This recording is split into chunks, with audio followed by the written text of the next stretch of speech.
Join us on the Path Radio Mix online. And to get there, type in thepathradio.com. That's thepathradio.com. And enjoy free streaming music all day long. That's it. thepathradio.com.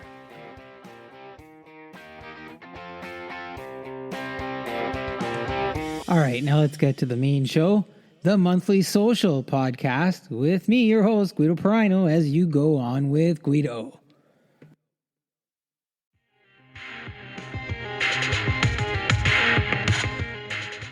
Gingerbread houses and candy canes. It's December 2022. We're heading into the happy holidays. And joining us is renowned rock and roll photographer Lisa S. Johnson as we go over her book, Immortal Axes, and all the different guitars that she's photographed.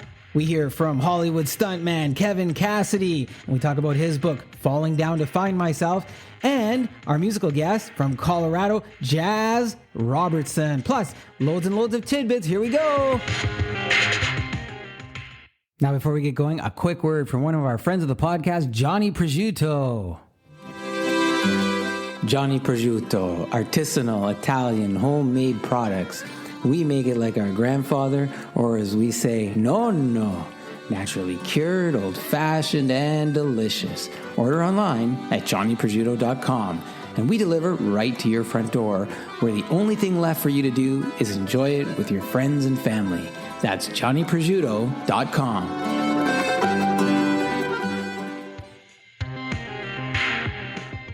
If you haven't gotten your Johnny Prosciutto yet, you haven't used the special code, look, here it is. Go on the go. Head over to johnnyprosciutto.com. Limited time offer. First 30 people use the code Go on the go. You get a free salami and a free cacciatore sausage with your order. Go on the go at johnnyprosciutto.com. Here, courtesy of the Monthly Social. I got my order a couple of weeks ago, and I did get some of the cacciatore sausage and some of the salami. Looks good, tastes fantastic. I also picked up some fresh sausage, and it's pretty amazing. Like Johnny Prosciutto ships it in a like a cooler type container, packed in ice. And you know, when it gets here, the ice is still frozen, and the food's nice and cool and cold. And I was able to freeze some of the sausage, and some of the salami and the other sausage went in the fridge, and away we go. And the bacon, I ordered some bacon, some of the best bacon I have ever tasted. Came vacuum packed, but just delicious. Anyways, we talk about food, and the holidays are coming, of course. The holidays are coming, and there's going to be a lot of food. But right now, there's a lot of soccer. The World Cup is on, and of course, some unexpected teams are winning and some unexpected teams are losing. But that's going on in the world. And of course, we talked last month about inflation. That really hasn't changed a whole lot. It was just reported that grocery stores made record profits. Still that's going on. And last month we had a guest, Patty Grev, and she talked about garden towers and aeroponics. And wow, a lot of folks have been inquiring about that. If you haven't had a chance to listen to that, go back to the November episode and check out the Garden Towers segment with Patty Grev and aeroponics and growing your own home garden. Just fantastic information there. And the folks that have been following up, some people have even contacted me and said, oh yeah, we've got one and we're trying one. And so just some interesting things with that.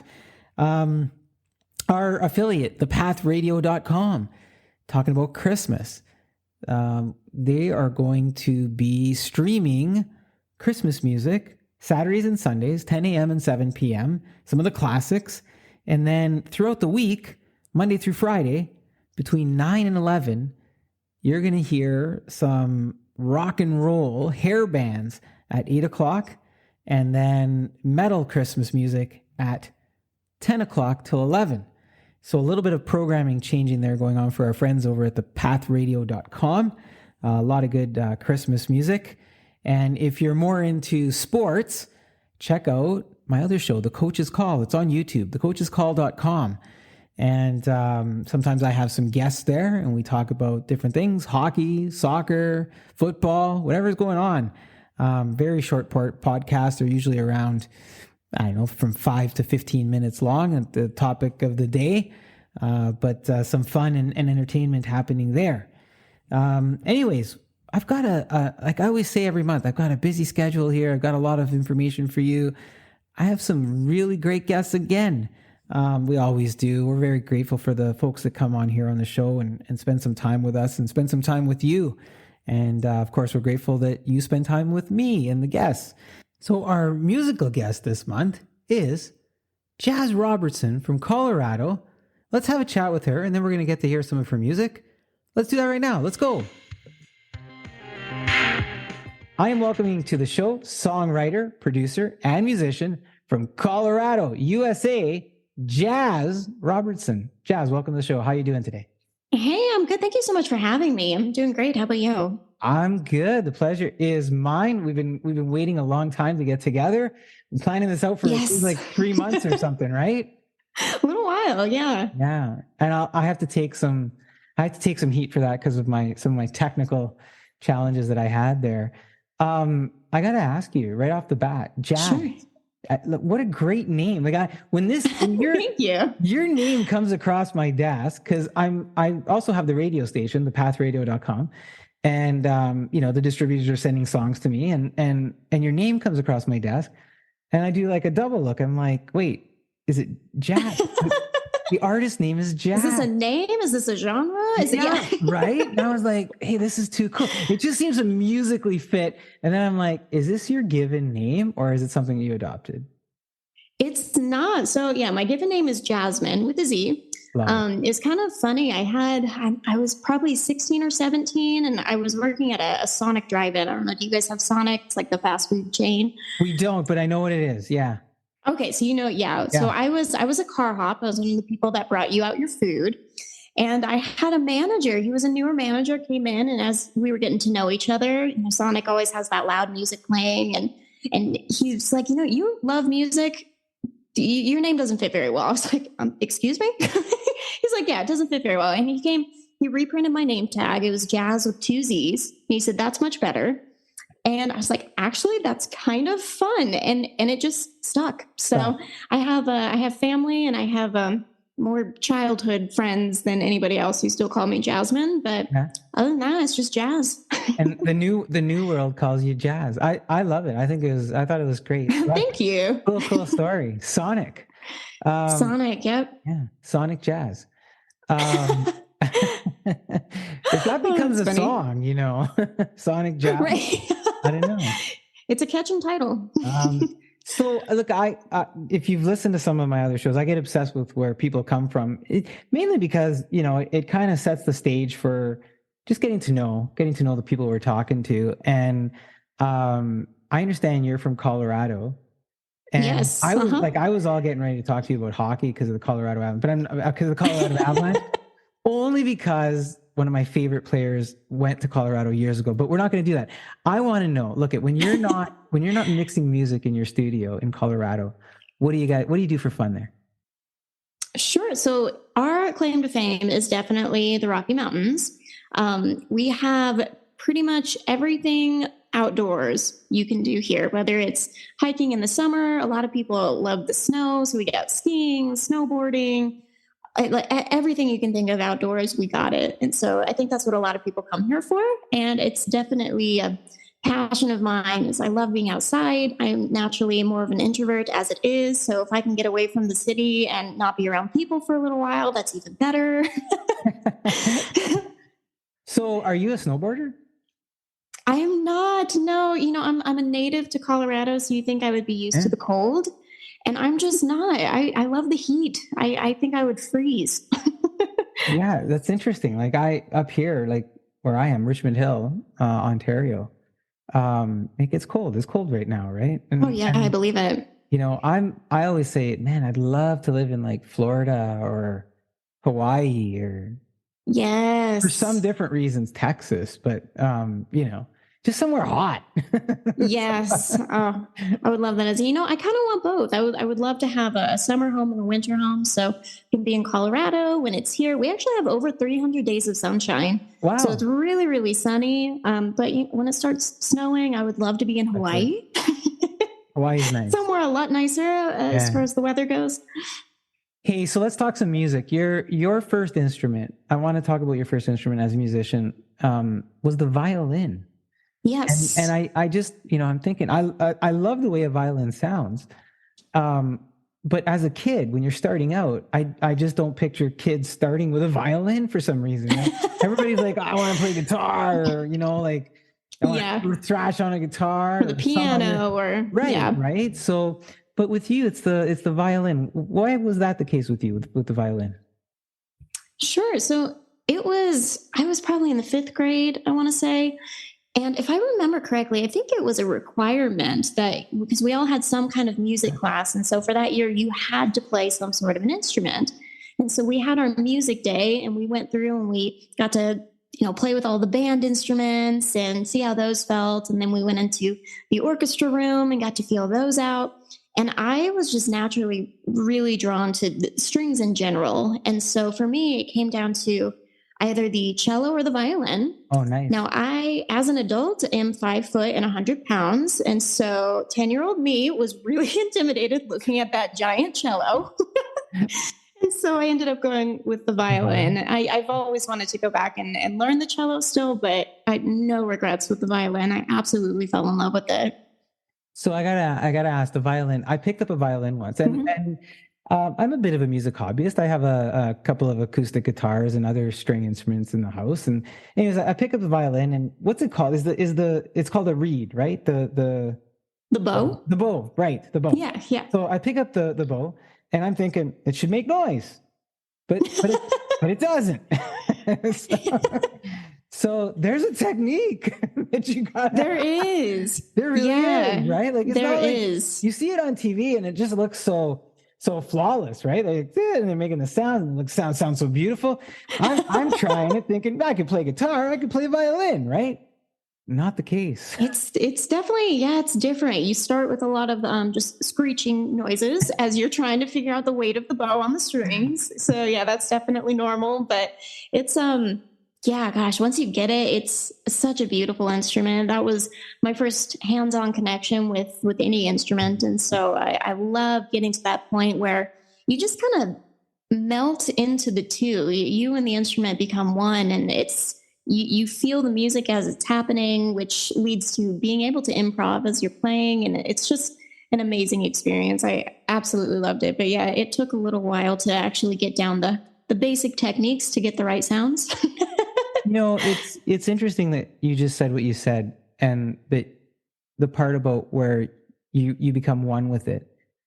And it's interesting because I've heard other artists who play other instruments sort of relate to it that way, that whatever instrument it is that they started with or that they're playing, that they feel like they're one with the instrument. And sometimes when you see people who say that and you see them play, it's true. That's what comes across, is that, you don't see the person in the instrument. You just, it all kind of blends together and they make something really beautiful. I'm wondering, you look back now, do you think that starting with the violin help make the transition to other instruments easier or harder? And I'm asking this for folks who, and for kids even who are coming up and trying to make their own decisions, right? Do you see it as one way or the other? Yes and no. I don't know that it necessarily helped me transfer to other instruments, because I mean, even going to guitar, you're going from 4 to 6 strings, or the piano is just this monster of options, and so they can definitely be very different. But I think it did help me get a good foundation of just really basic music theory, chord progressions, things like that. And so the understanding of music and how it moves, that transferred for sure. And so that was a helpful piece. Wait, and so just for folks who might not be familiar with the term, you said chord progression. What does chord progression mean if someone's hearing that for the first time, Jazz? Yeah, so a chord progression is basically the underlying notes that you're playing. And Gosh, wow. I never even thought about how do you describe a chord progression. I mean, modern music, it's kind of interesting when you look at it. Most modern pop songs are basically four chords, four notes that are just played over and over and over, and they just loop through the whole song. And so, but there's structure to it within, a musical scale, as they're called, and how they move. And so, yeah, that the chord progressions is it's a good understanding to have when you're starting the song right, for sure.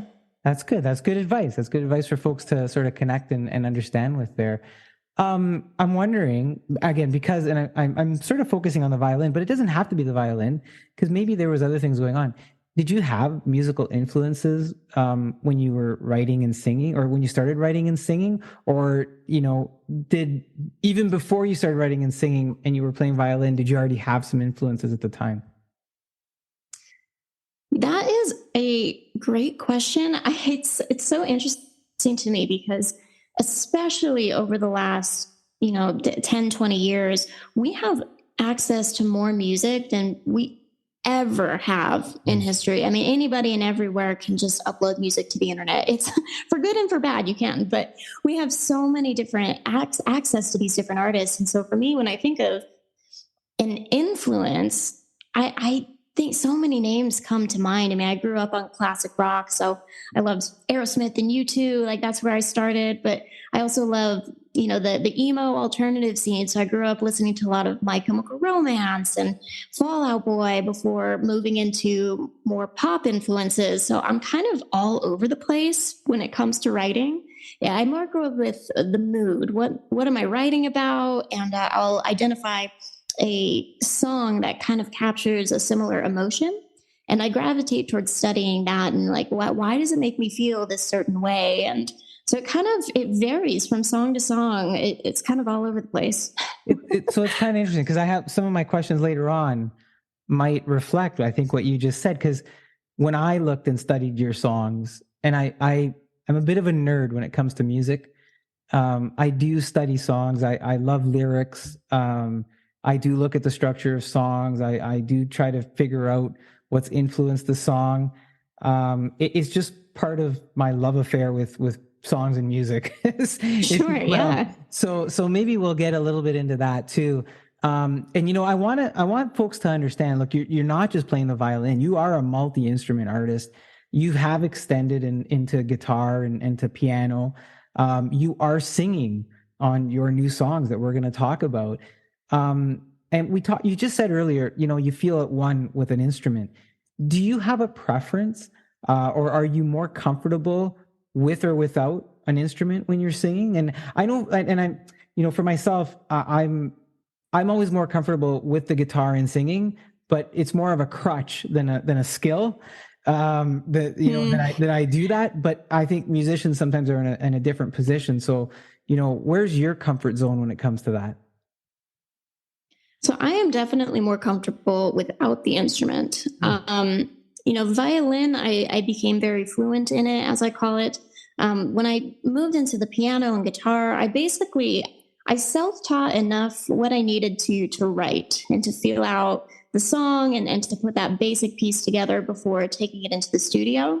But if you ask me to actually get on a stage and play piano while singing, that probably would not happen. I would be pretty terrified to try that. Huh. So yeah, so definitely without is what I prefer.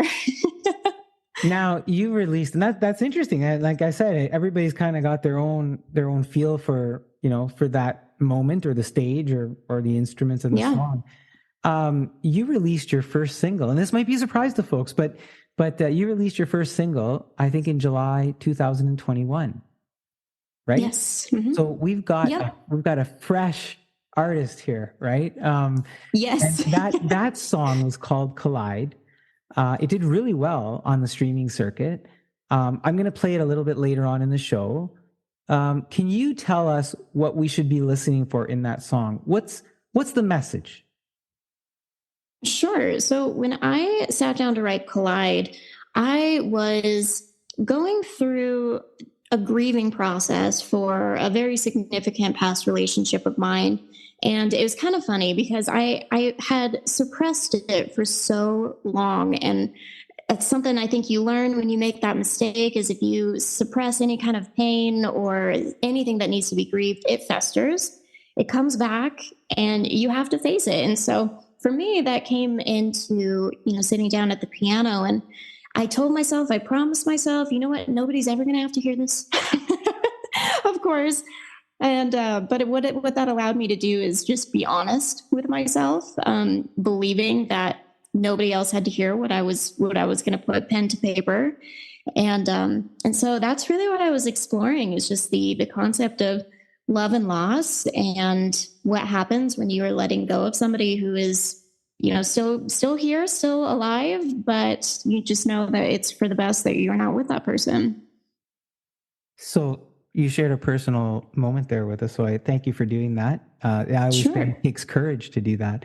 But you also shared a song that you decided no one was going to hear, but we're all hearing it.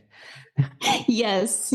How did you convince Yeah, it was kind of funny how that happened. Yeah. How did you convince yourself to do that? It was just kind of a gut feeling. I'm very much someone who leans into intuition, and I had always wanted to start learning music production. I thought that would be kind of fun. And when the lockdown happened in 2020, I suddenly was home with all of this time, and it was like, okay, there's no excuses now. I'm just going to do it. I took some online courses, absolutely loved it. I put together Collide, and it was just that next step. I had a gut feeling like, it'd be pretty cool if I just had a song on Spotify. Maybe I'll just go take it into studio, and because I had no idea what I was doing. I still don't, with mixing and mastering, and that's that section of finalizing a song. So I took it in. I'm like, I'll just let somebody put a little mix on it. And I just got introduced to the right people. And Steve Avidis is one of the main producers who I've worked with. And he listened to Collide and said, I can throw a little mix and master on it if you want, but I think you might have something here. He said, and if you're willing, and if you'll trust me, we can do it right. And so it was just a gut feeling. Well, okay, here we go. And that just led one thing to the next. And before I knew it, I was releasing a song. It had a music video next to it. It was kind of a whirlwind going, what the heck just happened? But it happened. It did. You know what's wild, Jazz, is that for all the bad things that the pandemic was for a lot of people, and I don't want to minimize that for anybody. Sure. There's a lot of folks who found themselves or something about themselves during that time, because it seems we had time with ourselves. Yeah. And it just sounds so. If the lockdown hadn't happened, do you think Collide would have happened? It may have, but it definitely would have taken a lot longer. Yeah. A lot longer. So, just to lighten things up here, speaking about messages, I understand that you might have a certain opinion when it comes to concert swag, and where you're laughing, where it gets purchased, and I want to know: are you willing to share with us a little bit about that? So you have an opinion about that, right? Yeah. Oh my gosh, that is so funny. Yes, and it is probably kind of a petty thing, honestly. But so I love concert merchandise. I get something at probably almost every show that I've been to. I love it. For me, if you're buying something at a concert, it has the cities, it has the dates on it. It's kind of a badge of honor. It's, I was actually a part of that little piece of history in that artist's career. I was there. And so if I wasn't at that show, I won't buy the official merchandise. And it's so disappointing to me. I mean, if you think about two strangers, if they see each other out and they're each wearing a college hoodie, and you go to, oh, did you go to that school? Me too. There's a connection there. And I feel that way with concerts. When I see somebody wearing a concert t-shirt, I'm like, oh my gosh, I was at that show too. Wasn't it a great show? And when they look at me like I'm crazy, and then I realize they weren't actually at the show, I'm always so disappointed. So for me, I'm like, if you weren't there, like I don't wear it. I won't wear it. I won't buy it. So that might be kind of petty, but that's definitely. I thought it's a pet peeve. I thought it was good. I thought it was a good point that you made, right? And I thought about what you were saying, because this weekend I was going through some of my t-shirts, and I was folding a 2006 Guns N' Roses t-shirt from the Air Canada Center when they played there. I've seen Guns N' Roses more than any other band ever. Like I've seen them. Oh, wow. I don't know. That'd be amazing. 7 or 8 times now, and I think maybe the next time I do want to see them, I want to go to Los Angeles to see them. But I've seen them many times. Anyways, so anyways, I'm folding this shirt and I see the dates, and I think of what you were saying about the T-shirt and the merch and the concert. And I think you're right. I think that you make that connection, right? Because it's there and it's something special. And then like, hey, Jack, oh my God, you have the same shirt. You were there. Yeah, I was sitting section, right. 112. Yeah, me, 114. Oh my God, we were so close. And so anyways, little bit of concert. It's true. Fun, yeah. It's true. So, if I'm ever wearing an actual, it's with the cities and dates, that's the specific, but if I'm wearing it, it's because I was there. So I'll have to remember that when I get my jazz T-shirt when I come see you. So look, the second song you released, the second single, it's called Hurricane. And I was thinking, give us some insight on that song. What's it about? To me, and this is where I said it structurally sounds a bit different than Collide. And earlier you kind of said, you know what, I have different influences. I'll try different things depending on the mood. Was Hurricane a new direction for you? It was, and intentionally so. So I actually, Collide and Hurricane, for me, are kind of a pair. So I wrote Hurricane about the same relationship that I wrote Collide about. And what I was specifically exploring is the concept of how multifaceted and how multi-layered any one relationship can actually be. And so for me, Collide was about the pain of the grieving. And with Hurricane, it was kind of the flip side of that coin of it was the anger. It was I can't believe this person hurt me like they did. It was anger at me. Like, I can't believe I kept letting myself be in a position where I was getting hurt. And so for me, it was intentionally meant to show that very contrasting side of the explosive, and I'm done. No more. I don't care if I lose you. We're done. So if you were putting these two things out together, side A, side B, is that what I'm hearing? Basically, yeah. That was kind of how I found it in my head. That's how I see it. No, I'm trying to envision Sun Records back in the day. And Jazz releases a record and it's side A, side B, and it's sort of a combo of these two songs. But cool perspective that you were able to do that. Did you write Hurricane at the same time, or was it because you said, hey, I went and produced Collide and all that stuff, and then did you do Hurricane later, or was it you already had it and then later just finished producing it? They weren't that far apart. Yeah. So Collide, I had actually been sitting on for a little while. But then I wrote Hurricane maybe six months to a year later. So fairly close together, but I produced them at the same time. Now, I was going to jump to so the reason that you and I connected was because your song, It Ain't Me, came across my desk. But before It Ain't Me, you did point out to me, Guido, there is a third song. By the way, before you just jump to that, what's the third song, guys? What is that one? It's called Stay. Yeah, Stay was the third song. And give us the progression on Stay. Sure. So Stay was, again, that was just kind of experimenting. I felt like it was kind of a different direction from Collide or Hurricane. I wanted something, even though the topic, it was another breakup song, so it was definitely had some weight to it, but I wanted it to be more fun. I wanted it to have a beat, and at the end of the song, we have this collision where it's the bridge and the chorus happening on top of each other, and it was just, for me, it was just really fun, and so that was kind of the direction I wanted to go with that one, and just experimenting with similar, but definitely a new sound. So with Stay, we're gonna put the links in the podcast notes. We're going to have people go and find that one. We're not going to play it on the show. That'll be the go find it because it's something special. So, we'll do it that way. But yeah, all right. So, It Ain't Me. I said that came across your name. That song came across my desk.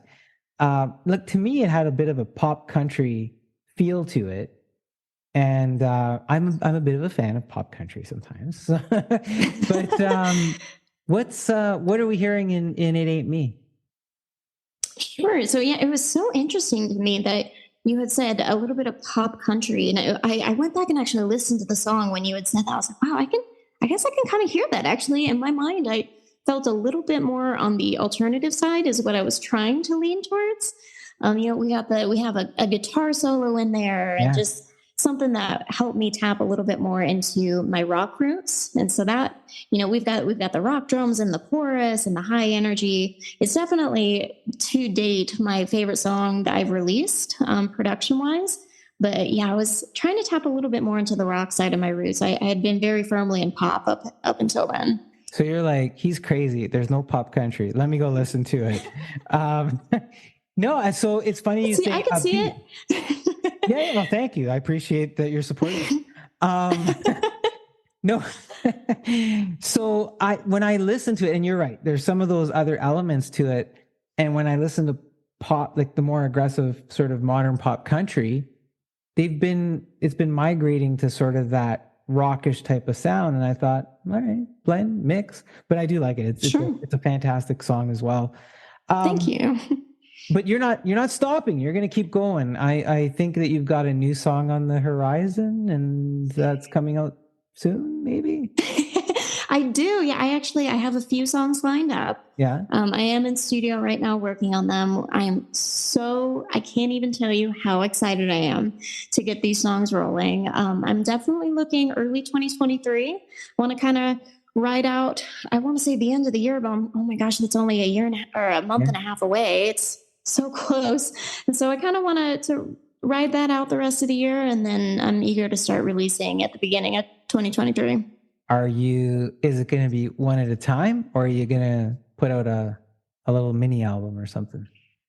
Yeah, so I'm still planning on doing singles. And so maybe eventually I'm sure I will come to the point where I'm ready to release an album. But for now, I'm giving them my full attention, each individual song. So we'll look forward to that, and hopefully we'll connect on those as well.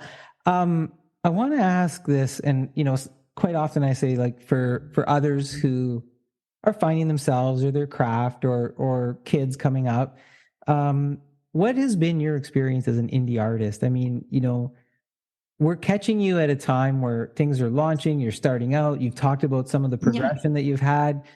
What are some of the challenges, things that are working out, advice that you'd have for others when you're going through this experience? Yeah, this is a really interesting era in music because, again, kind of going back to what I said earlier, I mean, we have so much access to music, and artists today have more opportunity to be heard than ever, which is a blessing and a curse because there's the opportunity there, but that means there's also a lot more clutter that you're trying to break through. So from that standpoint, it can definitely be a challenge being an indie artist, but that's one of the reasons that I focus mostly on the singles right now is, when you have an album, typically if I'm sitting down to listen to an entire album, it's because I am dedicated to that artist as it is, and I'm excited to hear every single song. But we live in a very microwave society. People have a very short attention span a lot of times. They want, the singles, they want the quick release. And so I'm focusing just on the singles right now for that very reason, as I'm, connecting with people, really getting my music out there in the world for the first time, and just giving my whole heart and soul into each song. And that's been a good experience for me. I've definitely been able to reach people, I think, with the individual messages as I'm focusing on each song. And I'm grateful for it. We don't have to wait to be, quote unquote, discovered anymore. Like, you can just get out there and start releasing, and you'll connect with your people. And Jazz, you talk about you're making so many great points. You talk about how we consume music, how we consume data, how quickly we consume it. Yeah. But on the flip side of it, it's not quick for you to make a song. Like the things that go into making the song, we may get it in, let's say, January, but you might have been working on it for 6 months already. Yeah, that's true. Right. And I just want to make sure that folks understand, well, it isn't just, well, we'll just spit out a song and there it is. And I guess it could happen that way, I suppose. But most artists that I've talked to go through quite a process to get that final product that gets released. Yeah. And it sounds like you do the same thing. So it's not just this quick, okay, here's the next one. We consume it that way, but there's a lot that you put into it. And and I think there's very differing opinions on that. Some people saying that it's better to be, release quickly so that it's consistent. I'm very much a quality over quantity person. Yeah.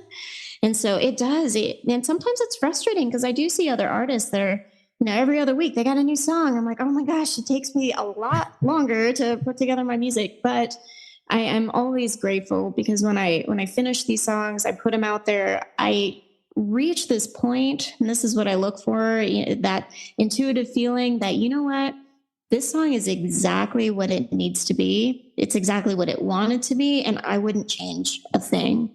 And for me, getting to that point is totally worth the months of time and effort that it takes to really dig into these songs. I can completely relate to quality over quantity. I love that approach, and I try to live it. So yeah, for sure. So this sounds like something I might have already asked you, but not quite. If I say to you, what's next for Jazz in 2023 and beyond after the next single comes out, what do you want to do and where do you plan to go? And what I'm asking you here is not, are you writing another song? Sure. But I often have conversations with artists and folks, and I say, what's plan A and what's plan B? Is right. I haven't actually ever looked at that. What's funny is right now my goals are more built around the why than they are the what. I'm coming through this era in my life where, again, I'm looking at a lot of these relationships, these memories, things that I should have processed when I went through them and I didn't.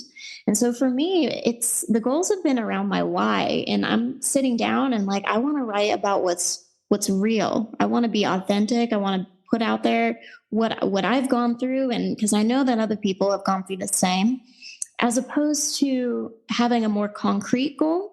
As I want to put out an EP. I want to put out an album.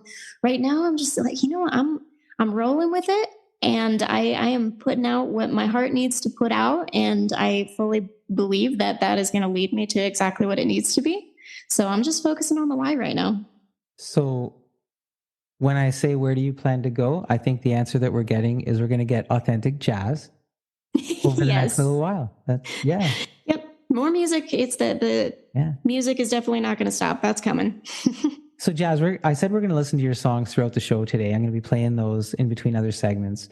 But if someone wanted to add them, get their own copy, add them to their library, which when they hear these, they're going to want to do. How do they go about doing that? And then once you tell us, I'm going to put all that information in the podcast notes so that they can click the links and go there too. So how do they do that? Perfect. Well, I am wherever you get your music. Spotify, Apple, Amazon, YouTube, you name it, I'm on it. So it's wherever you would prefer. You'll find me. And do you have a website? I do. Yeah. It's jazzrobertsonmusic.com. Okay. So we'll include that. And I imagine from there, you can also get to all these other places where Jazz is. Exactly. Yep. All my social medias. It's all right there. Right on. Jazz, before I let you go, is there anything else that you might want to leave us with before you take off? Well, first of all, I'd just like to say thank you for having me. Like I said, I'm so excited that we were finally able to connect. This has been awesome. I think if there was one message I would love to leave people with is just to really embrace that healing is messy. It is so messy. It's not linear. Sometimes it feels like you're going in circles. And I've definitely experienced that as I'm sitting down and really pouring my heart into these songs. But just to know that that's normal, and it's totally 100% okay to ask for help. if you need it, because we're human, we all go through things, but the freedom that comes at the other end of actually facing whatever it is you need to face is 100% worth it. 100%. That is Jazz Robertson, inspiring truth, validating experiences, and doing it through the journaling of her songs for you. Jazz, thanks for being here with us and sharing your talents and self with us, and I hope we talk soon. Yes, thank you so much. All right, let's take a little music break with Jazz's first single. Here is Collide.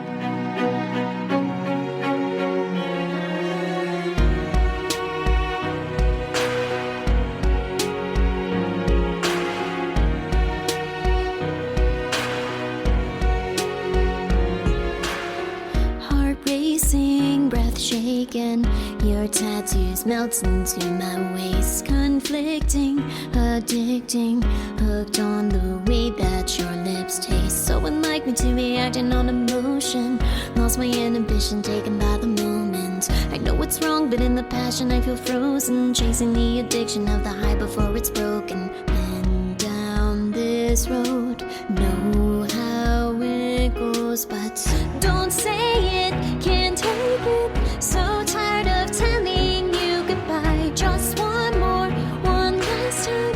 Pretend that everything is fine. I promise I'll let go before our paths again collide.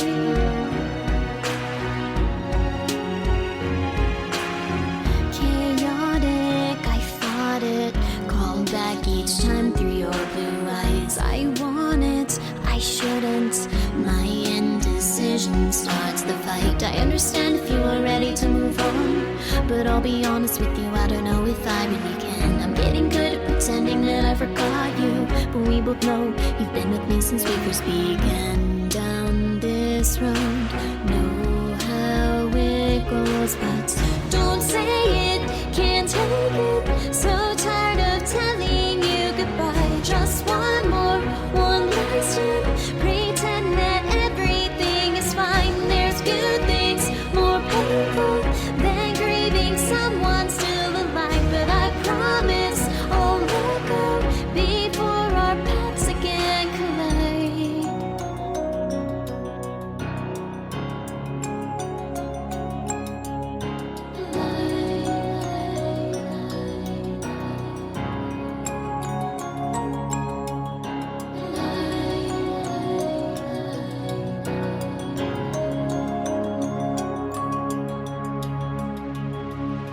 Don't say it, can't take it.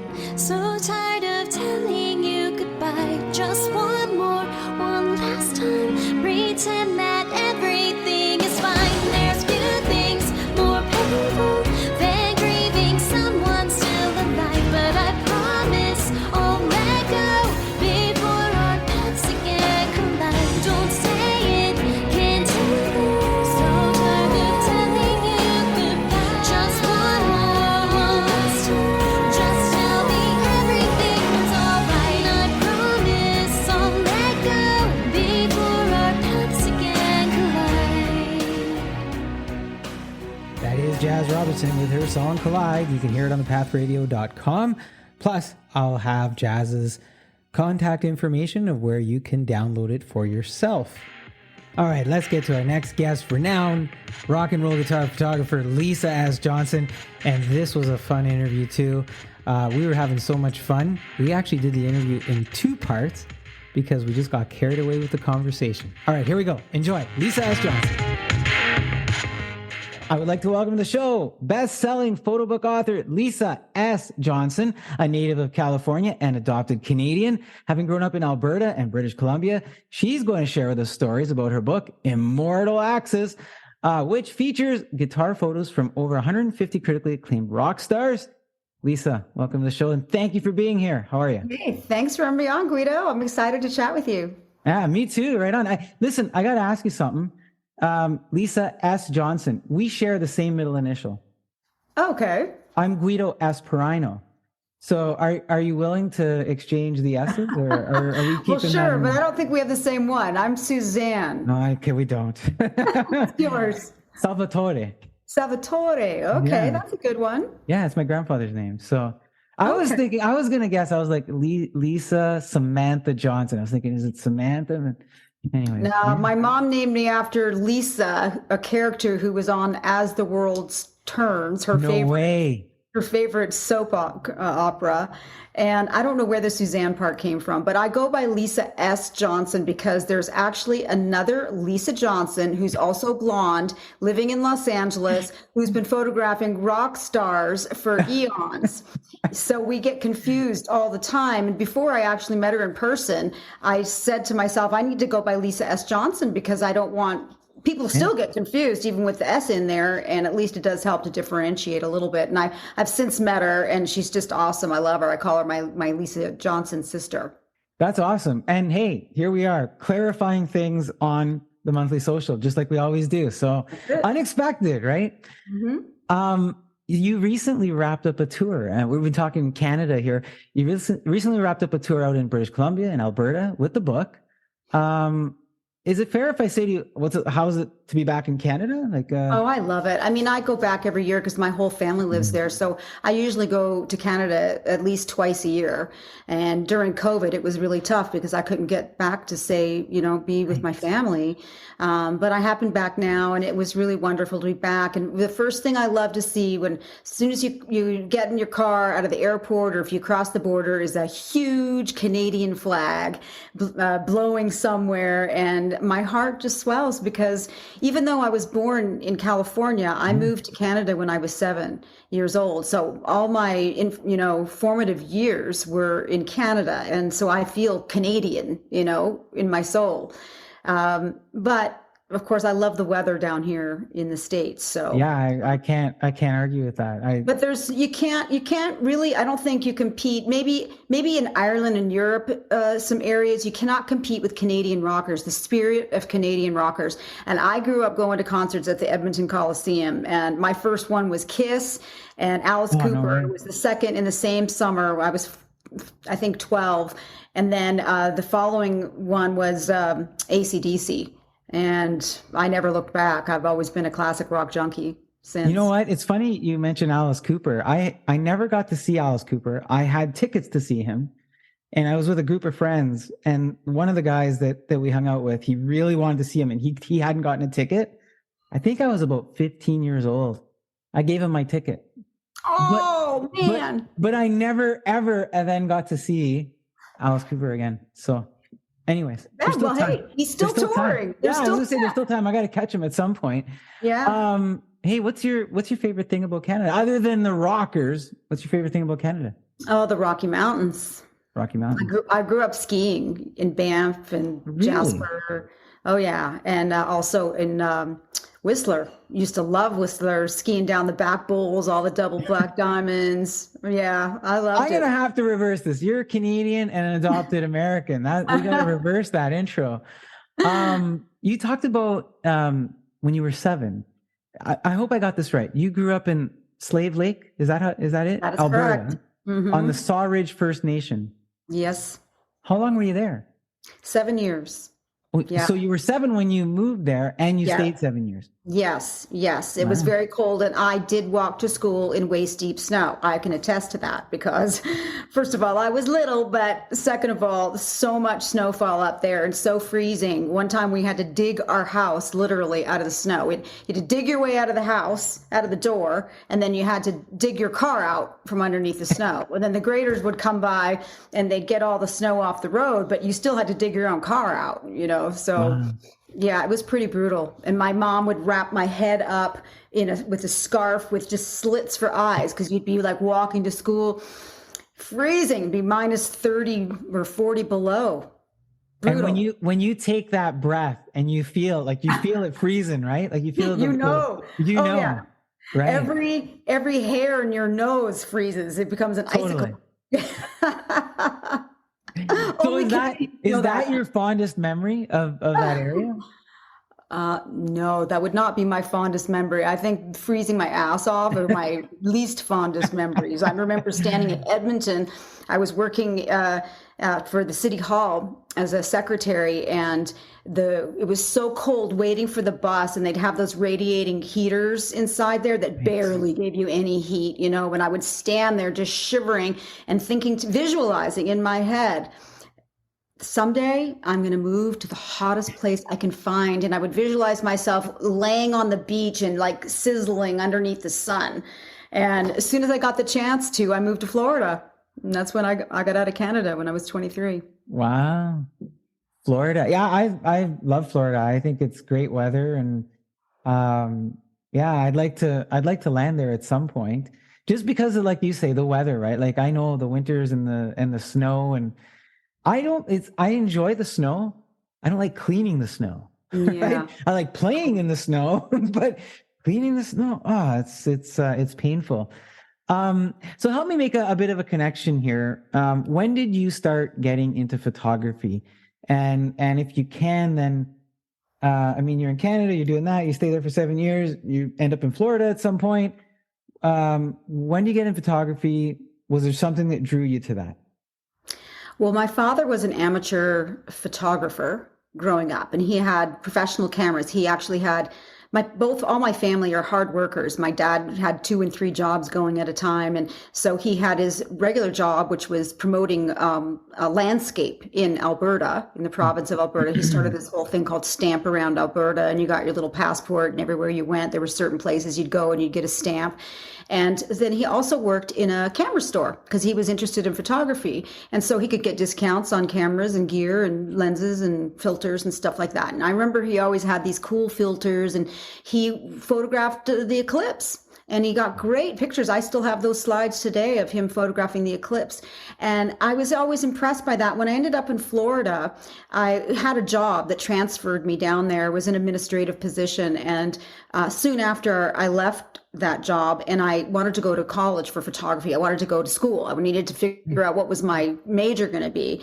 And I noticed driving around, there were always billboards with images. Magazines had images. Every publication has images. And I thought, well, that might be a career, because images are never going to go out of style. You're always going to need them, right?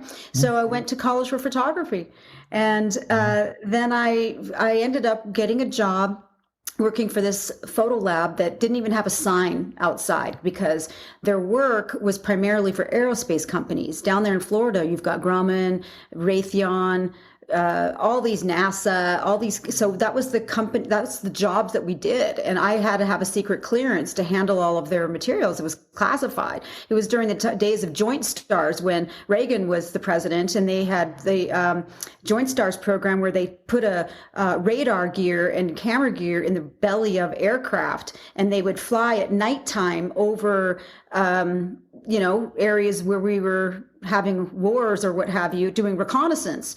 So we would get that film back. Then they'd fly it back to the United States, land in the town I lived in, and bring all the film to us. And we'd have hundreds of sheets of film coming off of our processors with black blankets around it, so nobody could see except for the people that had the clearances. So that job actually landed me the job with Eastman Kodak. I got hired out of that job to move to Rochester, New York with that experience. And I became a technical sales rep for Eastman Kodak. This is wild. I feel like I just went through like an X-Files vortex there, like classified. No one's gonna call me, right, Lisa, and say, hey, you can't put that on. Or yeah, you're good. It was a long time ago. Wow, that's phenomenal. What a wild story.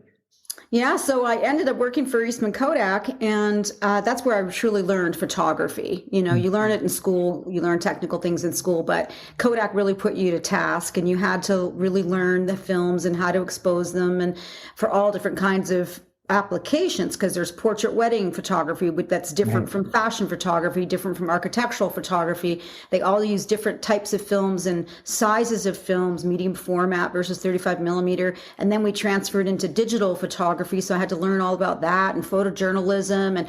And I ended up working in Memphis, Tennessee. And there I started going to the Unity Church.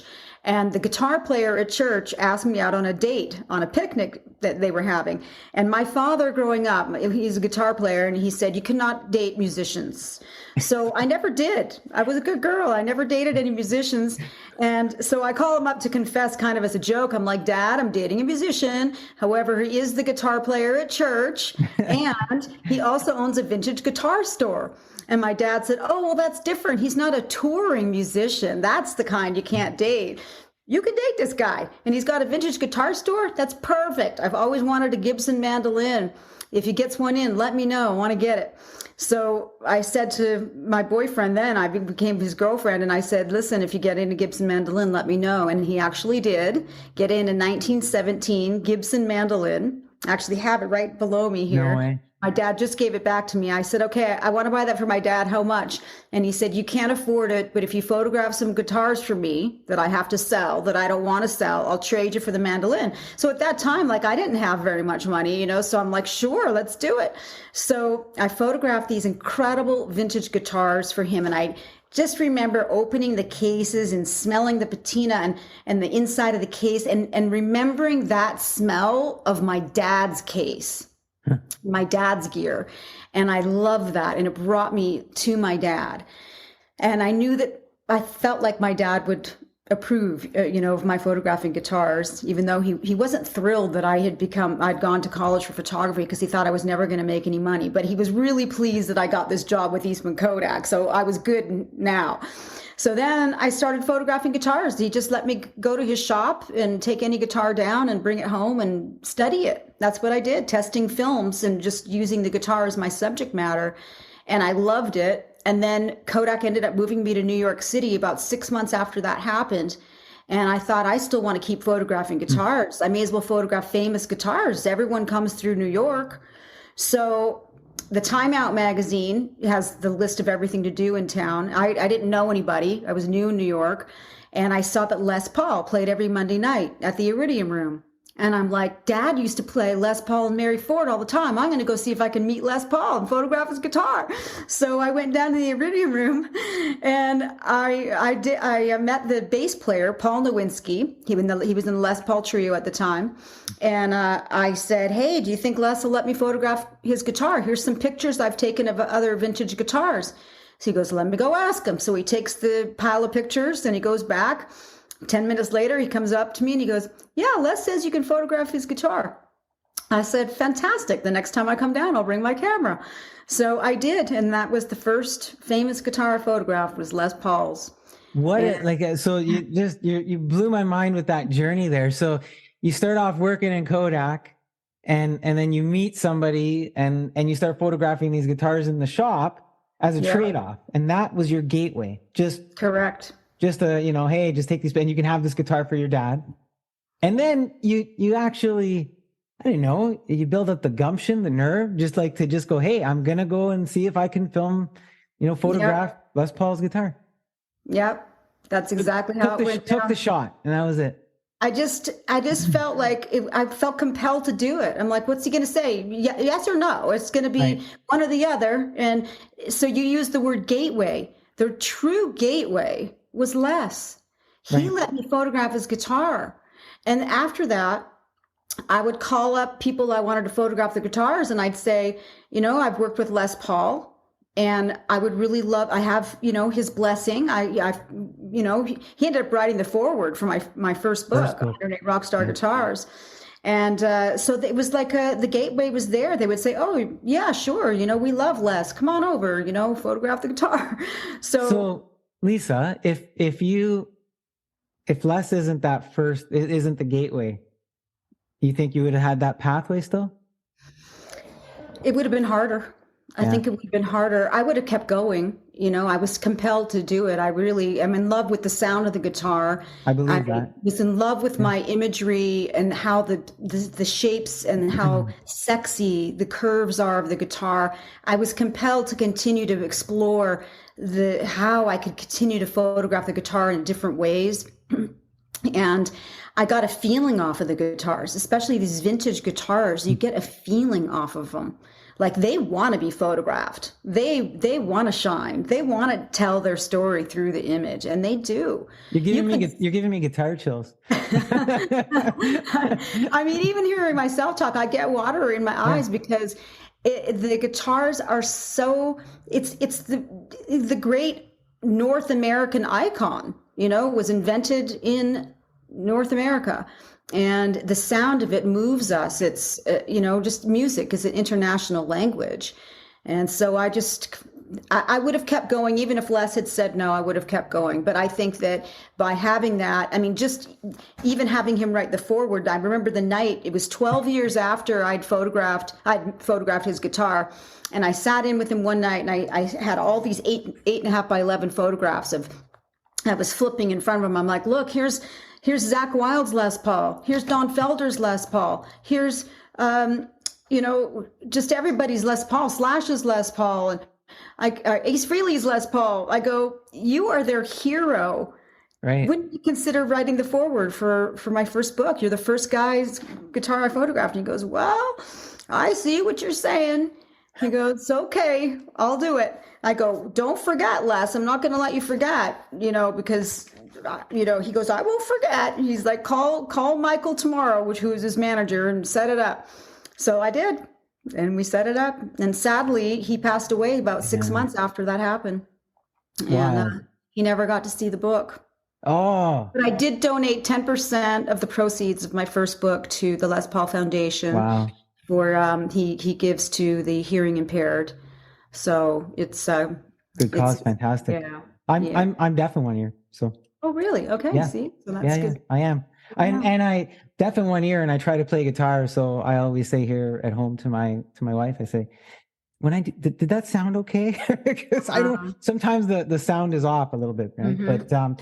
But what a phenomenal story, with Les and all those iconic names that you're talking about their guitars. And it's funny you talk about the guitar and the style and how it flows. I always feel like when I go to a rock concert, and I love watching the guitarist because there's something about it. There's just something fluid or something transparent, but it just flows. And it's like, I always look at the guitarist with their guitar, and they're one, you know what I mean? They just, I don't see a person and the guitar. I just see the guitar and what's coming out of it, and the person, it's phenomenal. It's a phenomenal feeling when you connect that way. We see the same way because my father was a guitar player. I was always more interested in the guitar players when I'd go to a concert than the lead singer. All my girlfriends were screaming over the lead singer, and I was just like, I'm all about the lead guitar player over here. That's who I was in love with. And last night I went to see Elton John. He's got the the farewell Yellow Brick Road tour right now, and he was absolutely fantastic. Anybody who can catch that show before he's finished his tour ought to. His voice is still just as good as it ever was. He was so grateful and gracious to the sold out stadium.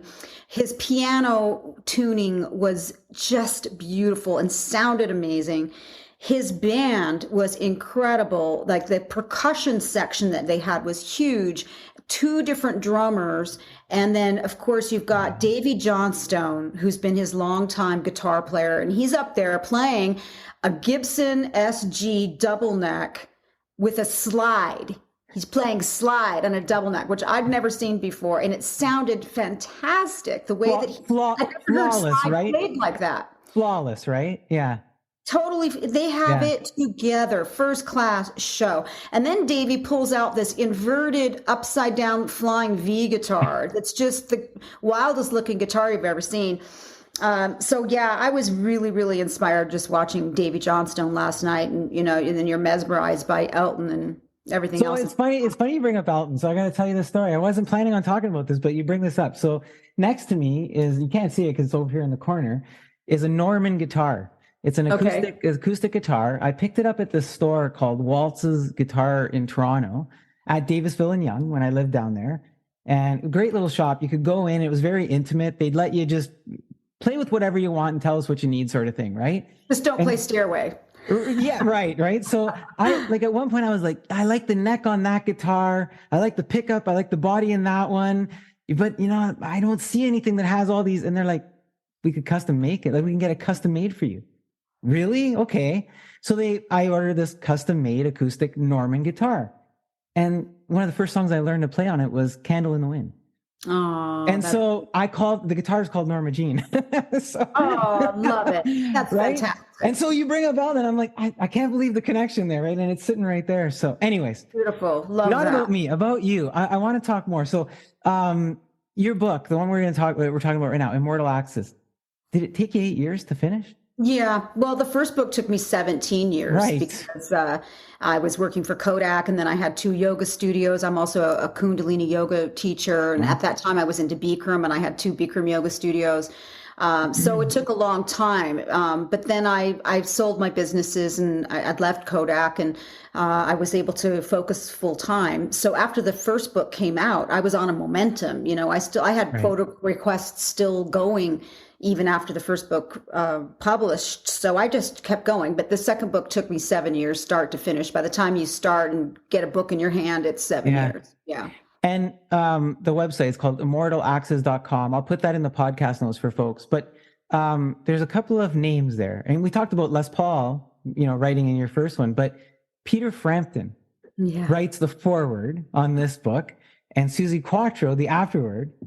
How'd that come to be? What's the connection with Peter and Suzi on this one? Well, first of all, I just got to mention, living in Slave Lake, Alberta, I used to lay on my little twin bed with my record player, and I would play Peter Frampton Comes Alive, and I would lay on my bed and just stare at that album cover, all in love with Peter Frampton and his beautiful curly locks, long hair, and that black Les Paul. Of course, I didn't know it was a Gibson. I didn't know it was a Les Paul. I didn't know anything about guitars, but I loved Peter Frampton.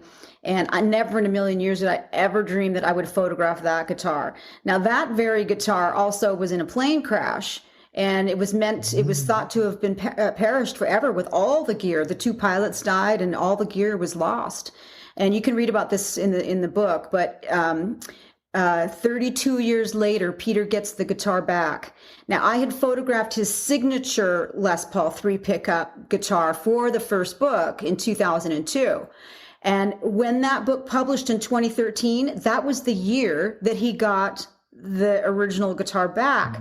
So when I was shooting for this second book, Immortal Axes, of course, I went back to them and said, hey, guys, you got to let me photograph the original guitar now, So I finally got the chance to go to Nashville and photograph it. And while I was hovering over that guitar, I mean, it's all burned up, right? He kept it exactly how he refurbished it when he got the guitar back, but it still had the wounds of the plane crash, the burns on it, and there was pearl inlay, the diamond inlays and the Gibson headstock. A couple of those inlays had popped out and were gone, and he didn't replace those. He left that as the wounds, because he was wounded when that guitar got lost. Right. And he said afterwards, I'm never going to get attached to another guitar again, because that one was his baby. That guitar changed his whole life, his whole playing, everything. He was playing hollow body ES 335s, I think, and they were feedbacking on him. And so he was, he got that guitar because a friend of his said, hey, I just put a third pickup in this Les Paul. Why don't you give it a try?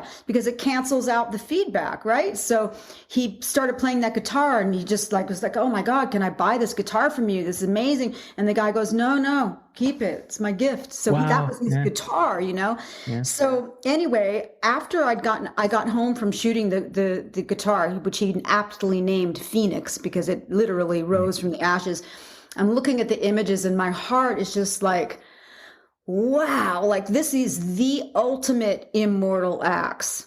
And the reason I title the book that is because guitars hold the stories of the player, of the one who wrote the song on there. And even when that person lives or when they're passing away, have passed on, that guitar still holds that initial story and that emotion, and it makes it immortal. It immortalizes the music forever. So I said to him, I wrote, and I just said, Peter, I'm looking at these images, and I'm just so inspired to ask you if you could write the foreword for the book, because your guitar story is the epitome of the title of my book.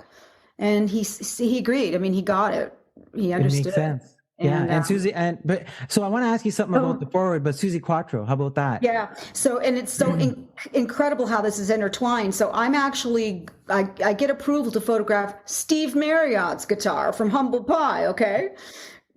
His guitar player, Peter and him played together. And the same trip, also Suzi Quatro's bass. Now, is this like just you pick up the phone? Is this another phone call, it takes time, like Suzi Quatro I met in LA at the She Rocks Awards, which I'm a sponsor of every year. It's this phenomenal event that recognizes women in music. So Suzi got nominated and got the award for the Icon of the Year.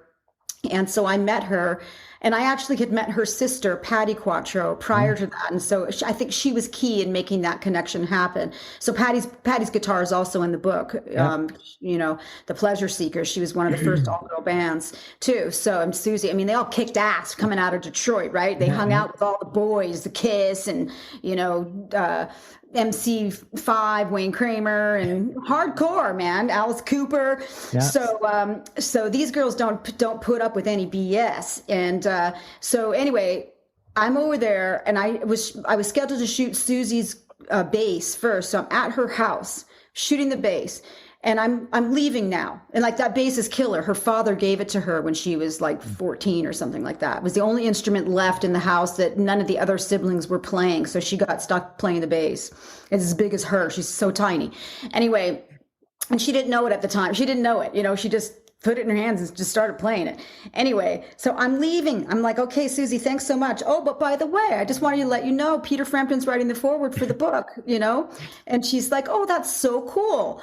When I first came to England to record my first solo album, she'd left her family. She was in a family band. They were all mad at her for leaving the family. And she was just like heart-wrenching, but she knew in her gut that that's what she had to do. And she was given the opportunity. The gateway was there for her. And she took it and moved to England and was recording her first album, but didn't have a band. So they were hiring session musicians to play parts. They hired Peter Frampton to play on one of the songs. And she was saying to her manager, I really like him. Like, it'd be cool if he could become a part of my band. And he said, Suzi, he's an amazing guitar player, but there can only be one star in the band, and it's got to be you.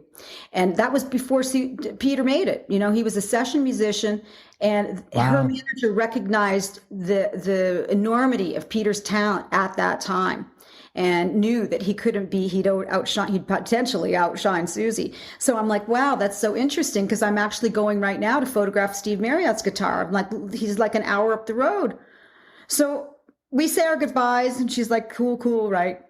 So I get in the car, and I'm driving to Steve Marriott, the guy that has Steve Marriott's guitar. And I'm driving, and I'm just going, she's got to write the afterword for the book. Peter wrote the foreword, and that story she just told me is the perfect tie-in for the afterword. So anyway, I get over there to Steve, where the Steve Marriott guitar is, and it turns out that was the last guitar that Steve played, and he played it with Peter Frampton, because he and Peter had aligned again so many years after Humble Pie and said, let's do an album together. And they actually wrote and recorded 3 songs, which he recorded with that guitar that's featured in this Immortal Axes book. And it was the last guitar he played, and he played it with Peter. So I get home from that trip, and I'm just like, wow, like my mind gets blown too. I'm like, it's emotional for me. I'm just like, wow, like the universe has got me on this winding road that's just incredible and so enriching for my own life. And it's such an honor for me to like have access and to be able to share it with the world. It's like my gift to the world. They're like jewels, all these images. And so I get home and I write to Suzi. I go, so great to have spent time with you. And I just driving to Steve Marriott's, realizing you just got to write the afterword for the book. And plus I want a woman's voice in the book too. And she wrote back instantly, and she goes, I feel it. I am the one that is supposed to write the afterword for your book. And she's a psychic. She's very, she'll sit and she'll look at you for 5 minutes, and then she'll just like give you a download. So she wrote that afterward overnight. Like I had it within 2 days. What an incredible tie-in. That when I was like looking at that, and I'm like, what is it? There's got to be a I don't know what it was. I was like, there's got to be a connection here. Phenomenal Nailed connection. It. Yeah. So there's something else too. So as I went through your book, I went back and I reread Peter Frampton's foreword, and the last few sentences, and you kind of touched on it, but as listeners are listening, they're getting an inside experience here with you. He says this. Here's the cool thing. Maybe Immortal Axes will help you look at your own guitars in a new light. Where did that nick come from? What riffs did they play? Who did you play it for and how did they react? Memories, personal stories, artistic expressions. Yes, guitars need to be treasured. These famous ones and your own. So I'm that's stuck in my mind, and I'm looking through the pictures you took. And, like I'm always like looking at my guitars going, oh, it's got that scratch. It's got that nick. There's this. And, I ended up looking at my own guitars differently, because then I was like, oh, that happened here. Oh, this is when I went up to Sault Ste. Marie. This is when I went to Kitchener. Oh, right. Now I'm like, I think I just want to leave it alone. Right? Yeah. I don't want to touch it, because now I'm relating myself back to my own, right? And it was through your pictures and through like the words of Peter Frampton there that I kind of made that connection. But so I went through that, and I think you did too, but did your relationship or the way you view guitars change once you started photographing them, or was it already that way before, and then the photographing was like the bonus, right? Like, because you're capturing stories inside of stories here, Lisa. Yeah, very true. Well, first of all, I love that you got that insight from reading Peter Frampton's foreword and looking at my pictures. That's very gratifying to me. Because really, the work that I love to do, you're supposed to be in service with what we do. Like, you're being in service by interviewing people, interesting people that your subscribers want to hear cool stories, so you're being in service, and I'm being in service by being persevering, having this persevering attitude to just not give up and keep asking and getting access to the instruments that I love so much. I have to say that when I first opened that first case of that first vintage guitar that I photographed in Memphis, Tennessee, and smelling that patina, I had the spirit of those guitars enter into me and make me feel something I had never felt before. And I am kind of addicted to that feeling. So I can't wait for the next guitar case to open up. And that first guitar spoke to me, and I just knew instantly, like, I have to do this.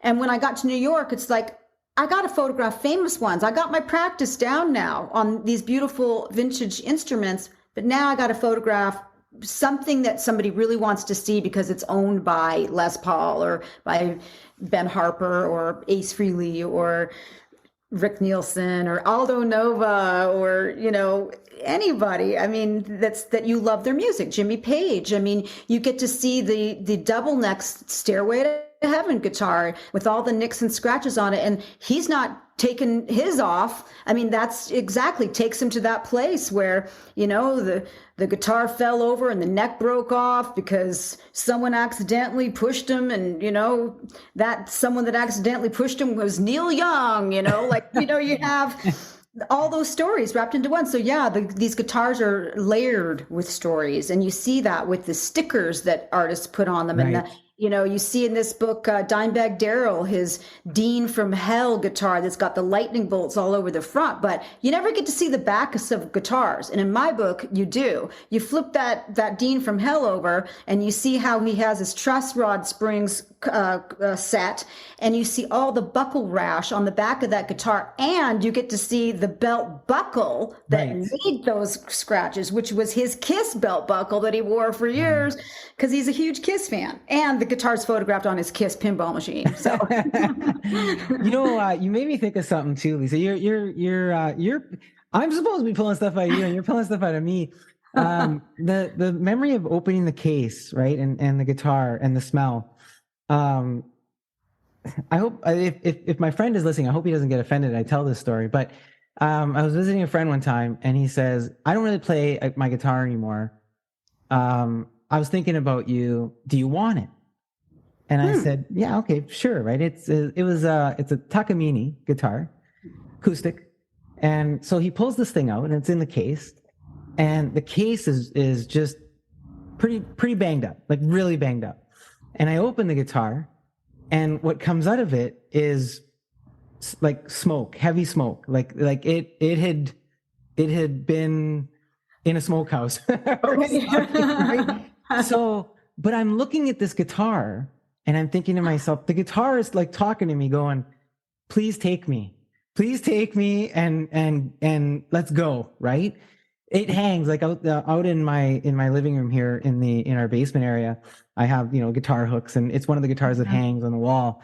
I brought it, I had it, cleaned up it doesn't smell like smoke anymore, but I did a little bit of restoration on it, and it kind of hangs there, but it's just that the guitar talked to me. I felt like it talked to me anyways, like, let's go, let's get out of here. Again, you're pulling some of these stories out of me. You're telling us stories about the folks that you met, and there's 2 or 3 maybe that I wanted to ask in particular, and hopefully that's okay. Sure. I feel like we're living the book. So anybody who's listening, I don't know how you don't want to have this book in your hands after, because I feel like you're bringing it to life. You're really, the things you're talking about, you're bringing it to life. I want to start with BB King. And one set of guitars that you photographed is called Lucille. But you say many Lucilles in the book. And that, as I'm reading through it, I'm going, this is intriguing. Many Lucilles, right? The first, I think, was a Gibson ES 225. But there's a story behind why he named his guitar Lucille, and how those photos came to be. Without giving away too much, can you walk us through a little bit? Well, I think it's kind of a fairly well-known story now, but he was playing in a juke joint back in the day when he was a young man, and juke joints are made out of, they're tin shacks basically, and they heated them with barrels of kerosene, and they'd light it up, and that's how you stayed warm. Well, a fight broke out in this bar, and the place went up in fire. So everyone's running out of the building, BB included.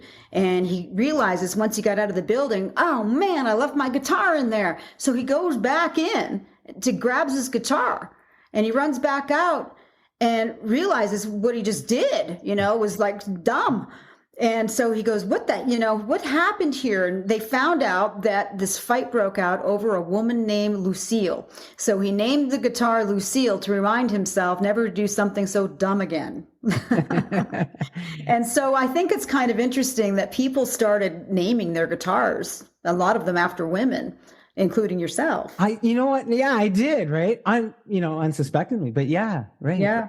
No, I just love that story, and I thought coming from you, I wanted folks to hear that coming from you. It was such a cool story, and so I got access because my girlfriend, who sadly recently passed away, I miss her so much, here in Vegas.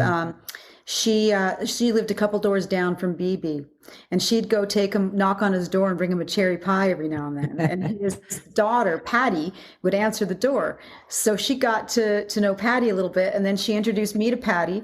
And that's how I ended up photographing his guitars. And she's a dear friend of mine now. And that's so obviously this is after he had passed or whatever, and you're filming. So what's that like? Like, you're filming somebody's guitars and they're not around anymore. Is that?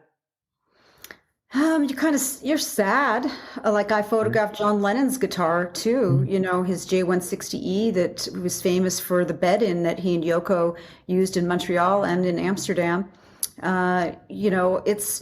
It's bittersweet, isn't it? You're photographing these guitars that you see them playing in videos when they're so full of life. Right. And so I'm grateful. I mean, I photographed George Harrison's Gibson SG that he used on the Revolver album, and John Lennon used it on the White album. There's Steve Marriott's guitar is in there. There's a lot of people that have passed away in this book, included in this book. Bo Diddley, there's a bunch of his guitars. I'm going to ask you about Bo. I want to talk about that. So you're the theme here, passed away. So it's funny you say that, because Tom Petty kind of caught my eye too. Yeah. And, the thing with that one is, like, as fans, we may have a perception about a musician or what they do and things like that, but it isn't always reality. You photographed his first Gibson Flying V, but there's a story about the ownership behind that guitar. Yeah, it actually was never owned by Tom. So it wasn't really his first Flying V. What it was they didn't have any money. You know, they were a young group. They were Tom Petty and the Heartbreakers. They were just kind of like getting their footing, and they had to do one of their, they had to do their black and white promo photo that they sent out to all the record labels and radio stations and stuff like that. So you can actually see this image online. It's like the Tom with the rest of the band on a white background, and he's holding a Flying V, which belonged to his buddy Mark Stimson, that happened to have one. And Tom thought the guitar was so cool, but he didn't have one of his own. So he was like, "Hey, Mark, can I borrow the V, for our photo shoot?" And so Mark loaned it to him. And so they loved the picture so much that it actually inspired the Tom Petty and the Heartbreakers logo, where you see the heart and the Flying V going through it. And that guitar eventually was auctioned off, and it belongs to a gentleman named Mark Diamond, who, this is how these photo shoots sometimes happen for me. We were looking for new homeowners insurance. So we're talking to this insurance agent, and I'm emailing back and forth, and my salutations at the bottom, Lisa S. Johnson, 108 Rockstar Guitars, and the link to my website. So this insurance agent clicks on my link and sees my website about guitars. And then he emails me, he goes, "As an aside, I happen to have this buddy who's a major guitar collector, and he owns David Gilmour's guitar and Tom Petty's Flying V. Would you be interested?" I'm like, "Absolutely." So the next thing I know, I'm flying over to New Jersey to meet Mark Diamond, and I'm photographing Tom Petty's Flying V and David Gilmour's Gretsch. So did you know it wasn't his guitar before you did the... Yeah, I knew. Okay. I knew, because and the reason why it still qualifies to be in this book is because it is significant, because it was what stimulated them to make that logo like that. And you can still see that photo. It's a most famous photo of the band. It's funny, because as you're telling these stories, I'm thinking, a lot of what you're telling me is listening and communicating with people, understanding what somebody's looking for or wants or what they're truly doing and things like that. And you just think, we don't always take a lot of time to do that these days, right? But it's really connecting. And so last year I interviewed Anthony Rosano. He opened for Bob Seger here in Toronto, Anthony Rosano and the Conquerors. And I really liked his band. Anyways, I ended up calling him and saying, "Hey, would you be willing to do a show with me?" And so we do a show, and we're talking, and he's telling me about how he's touring with Seger and all that. And one of the questions I asked him was, "Do you still own your first guitar?" And he says, "I don't. I wish I did, but I don't. It's a blue Area Pro 2 SL Stratocaster." Wow. So he's on the look, Lisa. He's on the look for that guitar. Okay, so I'm throwing it out here. Hey. I told him I would, I'm going to keep an eye on it for it. And since we're talking about that, that just came up with, with that sort of thing, people looking for that guitars and things like that. If you ever hear about it, we're looking for that guitar. Okay, well, I did just help Randy Bachman find his 1957 Gretsch 5120 that got stolen in a hotel room in Toronto 47 years ago. And it was by total chance. He came to LA to promote a record, and I asked if I could interview him. So we did a YouTube. I uploaded the interview on YouTube, and I'm asking him about this guitar in the video, which got posted on YouTube. And I'm asking him about this Gretsch that was stolen. And so he tells me all about it, and it is in this particular video. And that's it. I'm like, okay, I hope I can help you find it, and I'll photograph it, right? So this was probably 3 years ago. Somebody saw, this guy, William Long, saw that interview on YouTube. COVID hit. He had nothing to do, sitting at home. He decided to look up that video Randy was talking about, studies the guitar. He ends up finding the guitar for sale in a Japanese guitar store. But then he matches the pictures up, he can see it's got this special knot in the top corner. And below in small print, it says "sold." So he's like, oh man, I found the guitar, but now it's sold. So he goes, but I think it's got to be in Japan if it was sold in a guitar shop in Japan. Yeah. So he continues to keep searching and searching, and he finds this Japanese guitar player in a bar doing a gig playing that guitar. He matches the videos up. Yeah. It's Randy's guitar. So Randy just gets the guitar back. Then this other film company also sees my YouTube video, and they go, we want to do a documentary about this guitar. So they're filming this documentary about the guitar. Meanwhile, Randy emails me and he goes, Lisa, you got to come to Vancouver Labor Day weekend. I'm going to be playing that guitar for the first time. You can photograph it. I'm like, okay. So then another friend of mine happens to know the guy who's doing the documentary, and he's telling him, oh, my friend Lisa, she's going to be going up to Vancouver to photograph Randy's guitar. He's like, you're kidding. We're going to be there doing the documentary. We want her to be in the documentary. So I go up there and I photograph Randy's guitar, and they've got the cameras. So I'm going to be in this rockumentary called Lost and Found, all about Randy Bachman's. When's that coming out? Next year sometime. Oh, you're gonna have to let us know. Do you still have the YouTube video out? Yeah, it's on you can Google Lisa Johnson, Randy Bachman interview. After we'll get the link. I'll send it to you. With everybody. We'll share it with everybody. I have a dinner to go to at 6:00, so I've got to get off the phone here. Oh, I'm sorry.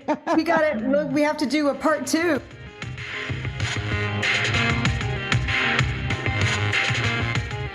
So as I said, my conversation with Lisa was going to happen in 2 parts because we got lost in conversation, mainly with the music and the guitars and the stories. So there is a part 2 coming up. But for now, let's take a little break and hear from one of our friends of the podcast, Chaser's Juice. Hi, I'm Richard Chase, introducing Chaser's Fresh Juice, a local business in Toronto. We've been in business for over 20 years, initially supporting our local Toronto area and now servicing all of Canada. Chaser provides fresh organic juices, ingredients including citrus zests, dehydrated garnishes, and fresh citrus peels to enhance any cocktail or recipe you can think of. We have successfully supplied restaurants, distilleries, craft breweries, and bakeries across the country. Reach out to orders@chasersjuice.com for any questions you may have. We are a customized fresh juice company, and I'm sure we can help you. Thank you. Thank you, Richard, at Chaser's Juice. Now, let's get to part 2 of my chat with guitar photographer Lisa S. Johnson. Okay, so we just finished talking about the upcoming project with Randy Bachman, so we're looking forward to that. Lisa, I wanted to ask about Bo Diddley. He had a holy trinity of guitars. Can you tell us about that and how you met Charlie Tona, who allowed you to photograph those instruments? Yeah. So there's a guy named Ricotta. That's his cousin. And he makes ricotta guitars for different artists. They're hand-carved guitars. They're stunning instruments. And he made one for J.Y. Young from Styx. And so when I photographed that guitar, the guitar tech didn't have a whole lot of information about it. So I started researching the luthier. And so Vinny Ricotta comes up and he's got this website, and I emailed him and I said, I just thought you'd like to know that I photographed this guitar of JY's and it's going to be featured in my book. And he was really excited and appreciative. And he called me up right away and just said, I'm super stoked. This is really cool. And because a lot of these private luthiers don't really get much press or, exposure. And so he was really psyched about it. And we became friends over the phone. And then he said, you know what? You need to meet my cousin, Charlie Tona, because he lives down in Florida. And he was best buddies with Bo Diddley for many years. And when Bo passed away, prior to his passing, he gave Charlie all of his most precious guitars because he knew that Charlie would keep them in safekeeping and would do something significant with them. He was worried that his kids would just pawn them off, or sell them. And he wanted something special to happen with them. And so Charlie lived up to that. Charlie has had them featured in the very last issue of Guitar Aficionado magazine. he had them featured in this Trinity we're talking about, the Father, Son, and the Holy Ghost. Yeah. They were featured at the Musical Instrument Museum in Scottsdale, Arizona. I worked with the Museum of Design, Atlanta, for a very special guitar exhibit in 2020. And I worked with them to procure some of the guitars for that exhibit. And then plus they had a ton of my images, giant murals on the wall as part of that exhibit as well. And so they were pleased to have Charlie provide some of the Bo Diddley's guitars for that exhibit as well. So he's had it in 3 museums. I featured them as well in my booth at the NAMM show. And so Charlie's just a wonderful guy, and he was very close to Bo, and they actually met when Bo was playing some gig in Florida, and it was part of a car show, and Charlie had collected cars, like cool kinds of souped up cars. And Charlie had his car there on display, and Bo Diddley arrives there with his daughter, and he sees this car of Charlie's, and he walks up to Charlie and he goes, do you own this car? Charlie goes, yeah, I sure do. And he goes, well, I'm Bo. I'm going to be playing here later, and I sure like your car. He goes, I'd like to buy it. And Charlie says, well, it's not for sale. And he's like, what? Come on, you can sell this car. Charlie tells the story so much better. He's just amazing. He's got Bo's accent and everything just down. And Charlie just says, well, listen, it's not for sale. And so they had some words, and then Bo said something like, well, you know what? If you take my daughter for a ride in that car, I'll be okay with that. And so Charlie ended up taking his daughter for a ride in the car, and they were just best friends ever since, because Charlie didn't stand down to him. He wasn't like all fanboy, he just kind of gave it right back to Bo. And they were fast friends ever since. And Charlie actually ended up playing with him a lot and playing harmonica with him and guitar.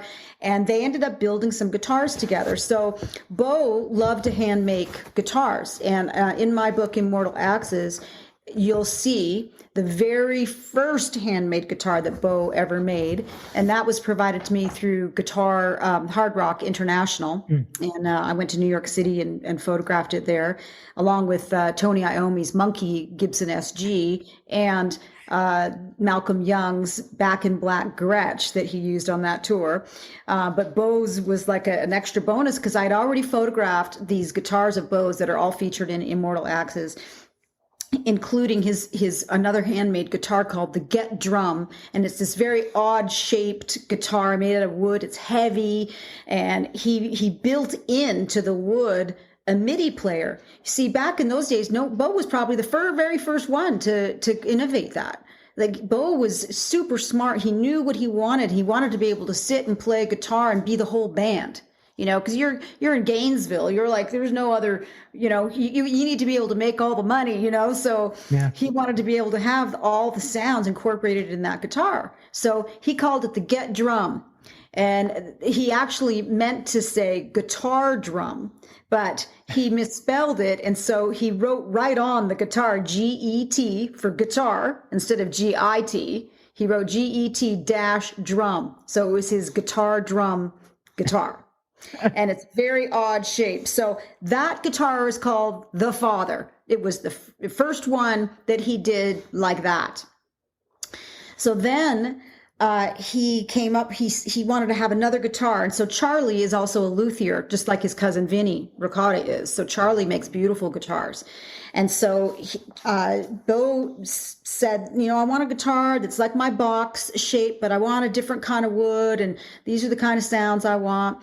And so Charlie got this zebra wood, and he made a box guitar out of the zebra wood to Bo's specifications. And then they made the last guitar together that Bo wanted. And this one also has a MIDI player that attaches to the bottom of it. So it doesn't have that odd shape. It's actually a box, his signature box guitar. And then they have these like hooks where it kind of slides on and hangs down from the guitar. You'll see it in my book. Yeah. It's actually not pieced together. It's not attached, but you can see the guitar and you can see the MIDI player with his hat and his badge that Charlie had made for him, because he used to say, you know what, Charlie, everyone has their name. They've got B.B. King. He's the king of the blues. And you got, what's his name? Chuck, the other blues guy. My mind's drawing a blank right now. And he's the king of soul. And, you got Elvis, he's the king of rock and roll. And he goes, I don't have a title. So Charlie kind of left it for a while, and he thought about it. And then he thought, you know what?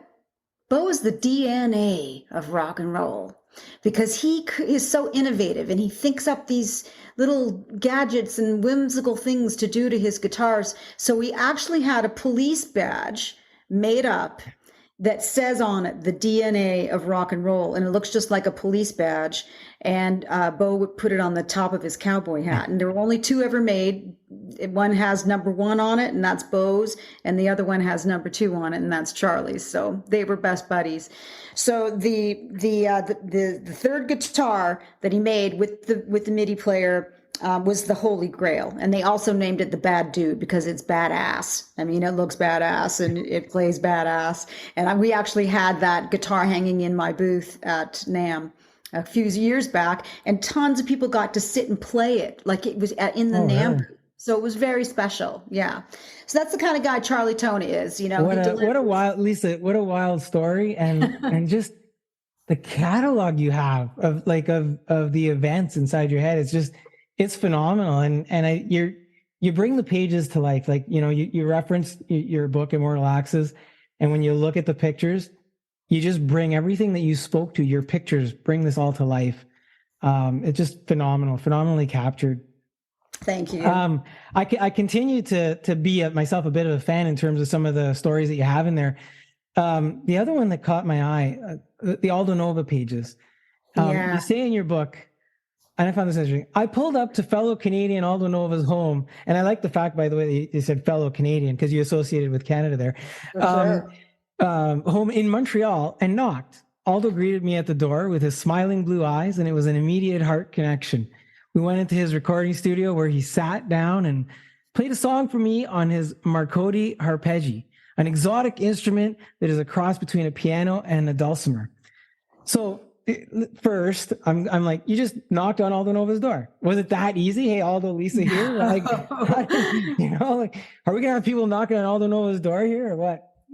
If you've never been to the NAMM show, it's a really grueling show. It's 4 days long. It's freaking loud. Everyone's demoing guitars and basses and cymbals and drums and instruments all at once. And you're shouting, I do interviews and we're all like huddling close to each other so that we can hear each other shouting.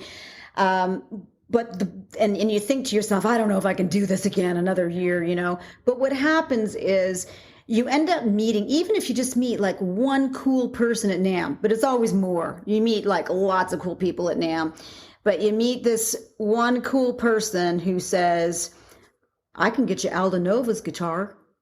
And I'm like, really? I'm Canadian. Yeah, I'd love that. So I met this guy named Benny Mallet. He loved what I was doing at NAMM, and he just was intrigued with the whole thing. And he sometimes guitar techs, or, he's a limo driver. He'll drive, different artists around. And he had Aldo's number, and he's like, here, call Aldo. Just tell him I told you to call. So I pick up the phone and I call Aldo. I don't think he knew Benny's name from Adam. I really don't think that he recognized the name. But Aldo, first of all, he's Canadian. So he's just a nice guy. And he called me back. And I said, I'm Lisa Johnson, and I photograph guitars, and I photograph different people, and I would really love to photograph your collection or a few in your collection, because he has some very special guitars, Aldo. And Benny had told me all about them. And so he said, yeah, we could set that up, just, when do you want to come? So, we ended up planning it, and, I went up to Montreal. I flew up just to go meet Aldo and photograph his guitars. And, in the same time, when I actually got there and it was actually happening, Benny said, hey, you're in town. Why don't you shoot Voivod's guitars? Piggy, Dennis, And I said, yeah, that'd be great. So I ended up photographing those guitars too. But I went to Aldo's first, and he was just such a sweetheart. Montreal was under construction. Didn't matter what freeway you were on, it was under construction. And we'd agreed, I think I was going to show up there at 10 in the morning or 11 o'clock or something. So I'm in the morning traffic. I'm trying to get there, and my nav everywhere is telling me to go is a freaking roadblock. And so now I'm getting late, and I hate that. So I'm speeding down a service road that I've already gone around 3 times, and I'm speeding, trying to get off this off ramp and get to where I'm trying to go. And I get the cops pulling me over, and I'm like, geez. So I unroll the window, and he goes, ma'am, you're speeding. And I'm like, I'm so sorry. I said, but I'm not from here. I'm from Las Vegas, and I'm trying to get to Aldo Nova's house. I've got a photo shoot with him. You can see I got my gear in here, and I'm late now. And he goes, you're going to Aldo Nova's? I go, yes, I've got a photo shoot. And he goes, follow me. I'll get you there. I'll get you off. I'm like, thank you so much. Nice Canadian police officer. I think that's the only time I've ever gotten off. And he said, I'll tell you, I'll wave at you when you're supposed to turn off the certain exit. Wow. I said, thank you so much. And he got me out of that horrible traffic and to the exit. And I got to Aldo's probably within 10 minutes of being late. Shout out to the policeman who helped Lisa get to Aldo Nova's house. Montreal. And I didn't even speak French. Did he have a French accent, or? I don't even remember. It was so long ago. Yeah. I don't think he did, to be honest. I don't think he did. But Aldo, there he was. He's not that. He's a small man. I'm 5'2", so he was just a little bit taller than me. And he just opened up the door, and these big, beautiful blue eyes I just won't forget, and his blonde hair. And we just hit it off right away. And he started playing that cool instrument I'd never seen or heard before, and playing his, guitars. And then he's like, well, what do you want to use for a background? I'm like, well, I have backgrounds I brought with me. And he goes, well, I've got something. Because he wanted to show me what he had, so he asked me what I had. And he brings out this bolt of fabric. He'd gotten a whole bolt of leopard skin looking fabric, which is one of his motifs. He always does the leopard skin thing.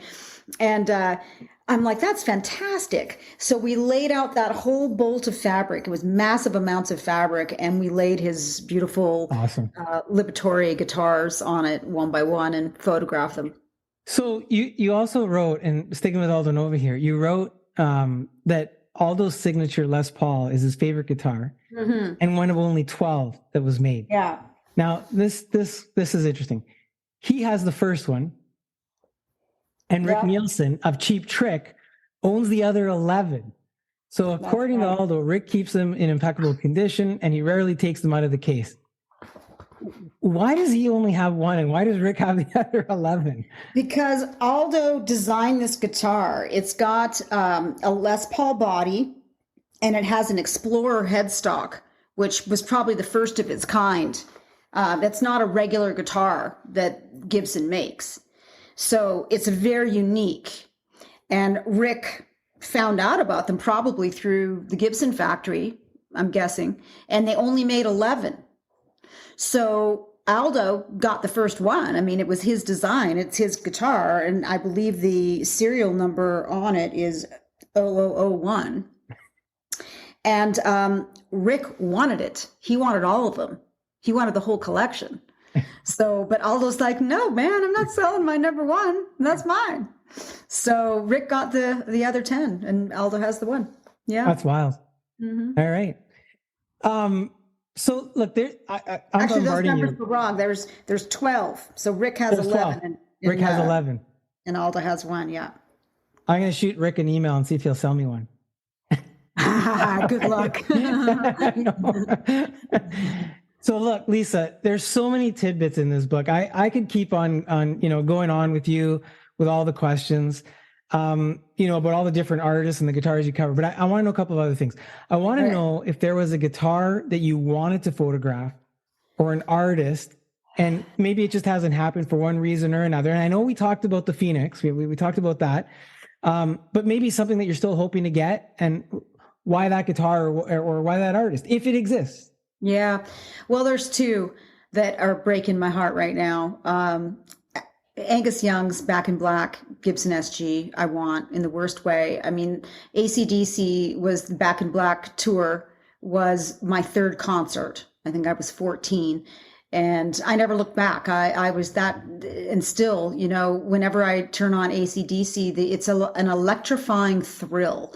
I love their riffs. I love the beat of the music. I love the lyrics. It's dirty and nasty, and it's grungy, and it just is the epitome of rock and roll for me. I mean, when I was 14, it just made such a massive impression on me. I mean, we used to go home at, I don't know if I can talk about this on the radio, but we'd go home. I got a D in math because I'd go home at lunchtime. My girlfriend Barbara from Sweden and we'd turn on hearing that bell ringing at the beginning, and then, we'd be like smoking a spliff on the side, and then we'd go back to math class. So no wonder I got a D, but we just loved AC/DC. And I've probably requested Angus's guitar more than anybody, at least 10 times, and they just don't respond.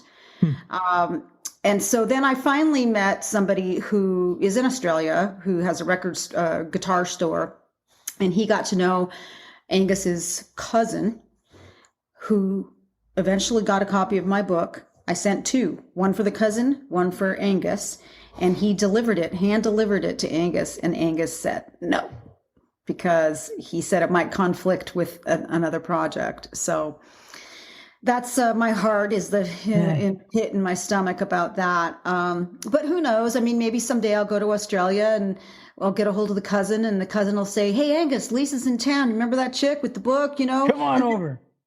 Times that's how it happens. They go, "Oh yeah, that conflict of, that didn't happen. Yeah, tell her to come over." So I still am hopeful there.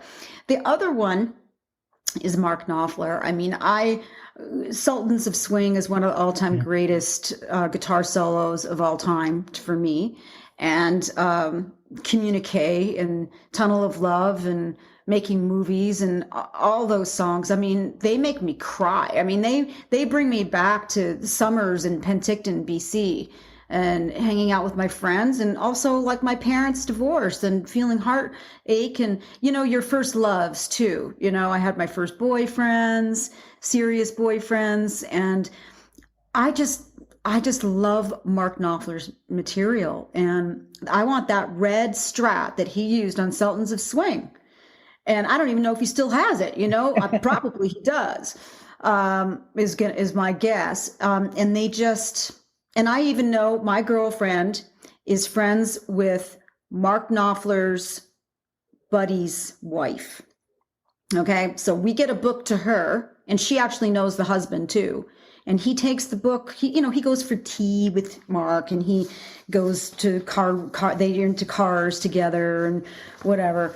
And so he hand delivers the book to Mark, and I have this handwritten note in there, beautiful, that references songs, and it's like, a killer little note, not long.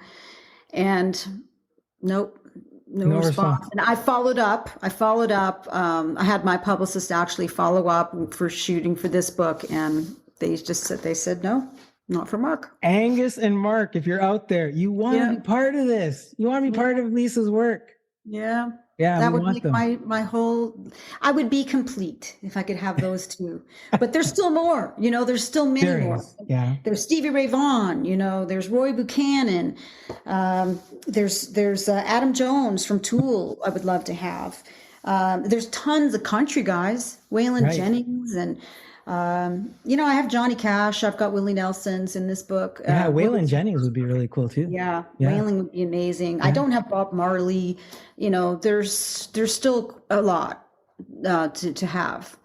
So Prince, those cloud guitars would be really cool, or his Mad Cat Telly, I would love to have. I'm not done yet. My work is not over. That's good. I'm going to ask you something about that we only have a few more questions to go here. I'm going to hold off and ask you something about that in a bit.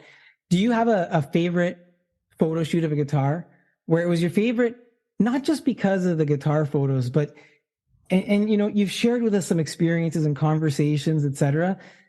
Maybe a combination of the artist, the guitar, the story. Do you have, like, with all the work that you've done, is there one that you go, man, I really like, that was one of my favorites? One of my favorites in this book is Dave Grohl. You know, Dave Grohl, he, of course, was the drummer for Nirvana. But while he was with Nirvana, he was still writing Foo Fighters stuff. I mean, he had a lot of material when Kurt died. He already had a ton of Foo's material, and he's a phenomenal guitar player on top of being a phenomenal drummer. So I was able to capture his collection of Trini Lopez Gibson guitars, which are very unique guitars themselves as well, with the diamond, F-holes. They're not F-holes, they're diamonds, and they're beautiful guitars. And there's another photographer in Los Angeles whose name is Lisa Johnson. She's a blonde as well, and she photographs rock bands. She photographed Nirvana on the bed, that historical shot where they're on the bed. And so she knew Nirvana. She knew Dave from that shoot before. So when I put in the request to photograph Dave's guitars, they wrote back and they go, "Why are you being so formal? Yeah, of course you can come over and photograph the guitar." I'm like, this is not that Lisa Johnson. It's this Lisa Johnson. I'm Lisa S. Johnson. That's why I put my Suzanne in there. And so they said yes anyway. So I went over and I took Lisa Johnson with me. So the two of us went, and they were saying, "Oh, wow, it's so cool to have two Lisa Johnsons in the house." So we did the shoot together. She was there with my buddy Lon Friend, who is a veteran rock journalist.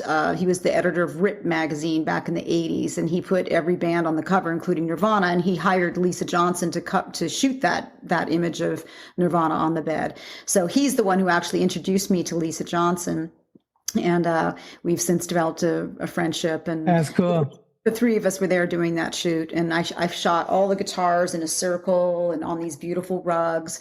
And then I shot his number one, which is the Pelham blue Trini Lopez, on this rug. And I didn't realize it at the time, because you're in the heat of the moment. You can't be there all day. You got to get in and get out and get the job done. And they were very friendly and everything, but still you can't overstay. Yeah. So I'm not like really looking at these pieces of tape that are on the rug. I don't even think I noticed the pieces of tape when I was taking the photograph of it. I get home and I'm editing the pictures, and you can see this in the book, Immortal Axes. There's the guitar laying on the rug exactly where the drum kit is normally placed, and they have the black tape on the floor on the rug to mark where they put everything, and you can see like snare drum and all the drum parts on this tape. And I thought that was just so cool, and how that magically happened, because he was the drummer for Nirvana, but I'm photographing his guitar for the Foo Fighters. Yeah, like there's just an organic element to that, Yeah, we're not planned at all. That's cool. Another great story. So when we started talking, I said, "Hey, you're touring the book. Are you touring anymore? Like, are you doing more tours with this book?" Well, I just came back from being in Canada. So right now we're going into the holidays. So that's why I did it in September, October in Canada, made a few stops. And now we're still doing interviews as part of that, with you, as part of that for the holiday season, just to bring it to the forefront of people's memories if they've forgotten or didn't hear about it. Because we didn't really do any press in Canada when the book came out, the book's actually been out for a year. It came out in September, but the year's gone by so fast. It seems like it just came out to me. It's still so fresh and new and beautiful. I mean, we printed 10,000 copies. The publisher went all out. Printed 10,000 copies, and the last report I had, we'd already sold almost 6,000 of those. So I wanted to work with Eric to do this Canadian press, so that we can get another 4,000 copies sold this holiday season. Yeah, we're gonna have the links on the book in the notes, and we're gonna share that with everybody. Now, are you gonna do more books? Like, a couple of questions ago, you kind of said, "Hey, I'm not done." And I was gonna say, are there any guitars left for you to photograph? You're on a guitar tear, or you could always photograph mine. Like I'm open, and I'm an easy phone call. Joking aside, are you moving on to any other instruments maybe too, or? I've thought about it, and it's in the back of my mind. I have a concept for a book that would incorporate the guitar along with some other instruments as well. I've always been intrigued about how you often see the guitar player and bass player and even the rhythm player. They always turn toward the drummer, and they're playing with the drummer because either they need the drummer to get them back in step, or they're jamming with the drummer. And I find that so interesting when they do it, that they turn away from the crowd and they turn toward the heartbeat of the band. And so I've thought about trying to do some kind of concept where I'm incorporating those instruments. And, like I just was up there in Canada with Randy Bachman, got that guitar back, his 1957 Gretsch that was stolen out of his hotel room about almost 50 years ago. And he got it back and he's like, you got to come up here and photograph this guitar. He actually invited me to go to Japan where he did the exchange with the guy who found it.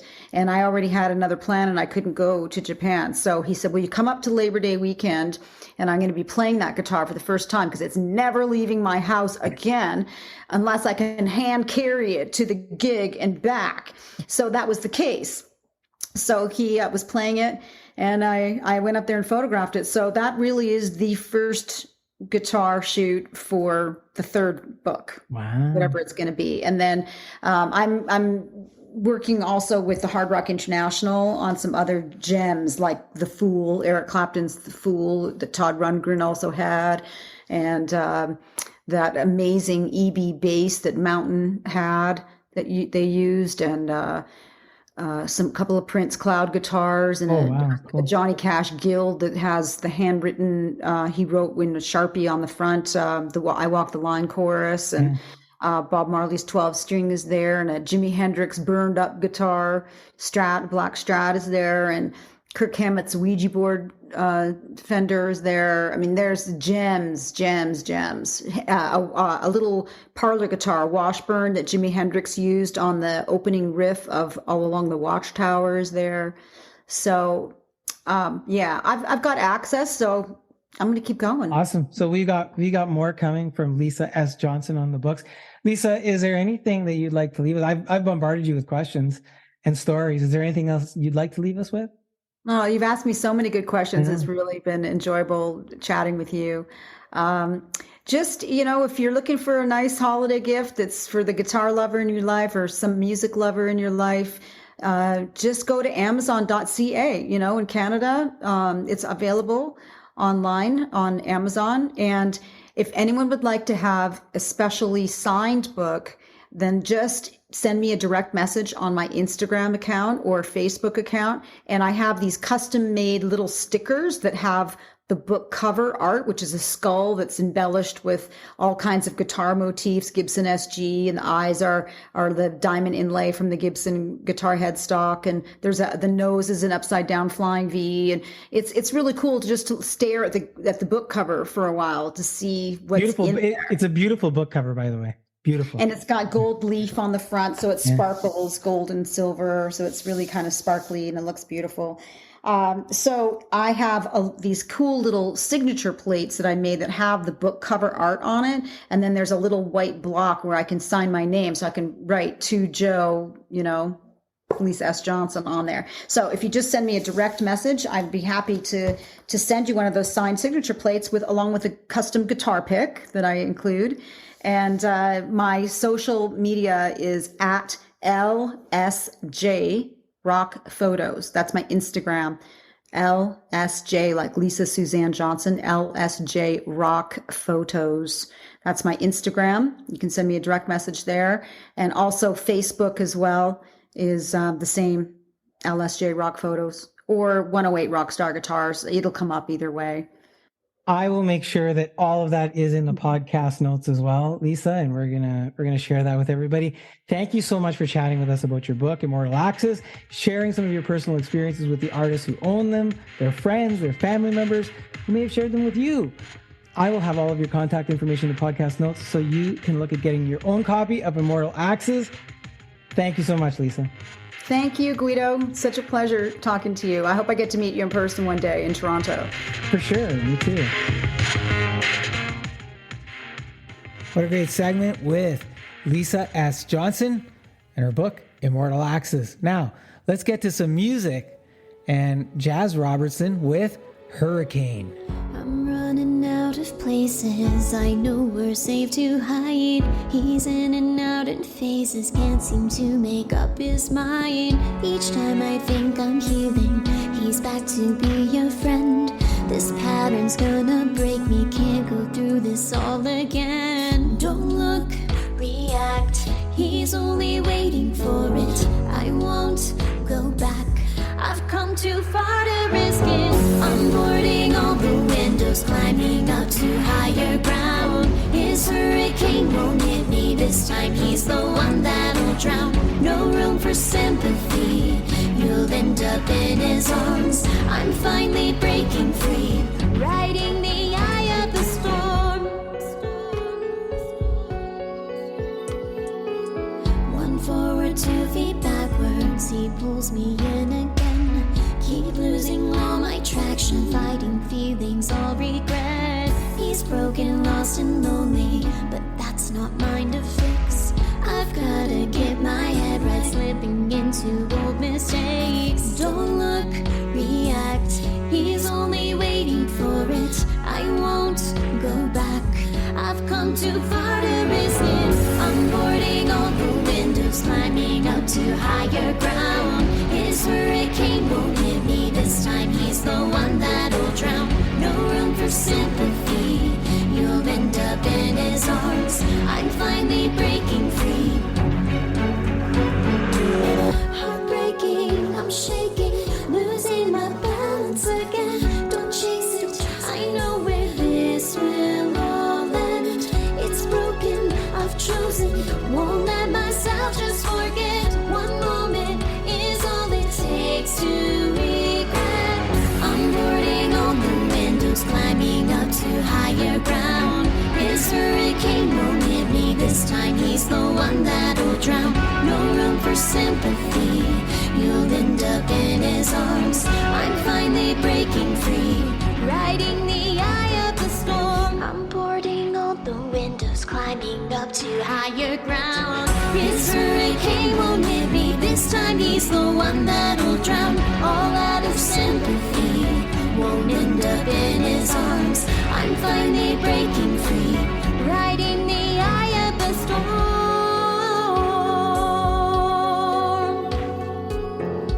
That is our special music guest for this month, Jazz Robertson, with her song Hurricane. We'll have a little bit more from her a little bit later on in the show. Now, before we get to our next guest, Kevin Cassidy, let's hear from one of our friends of the podcast.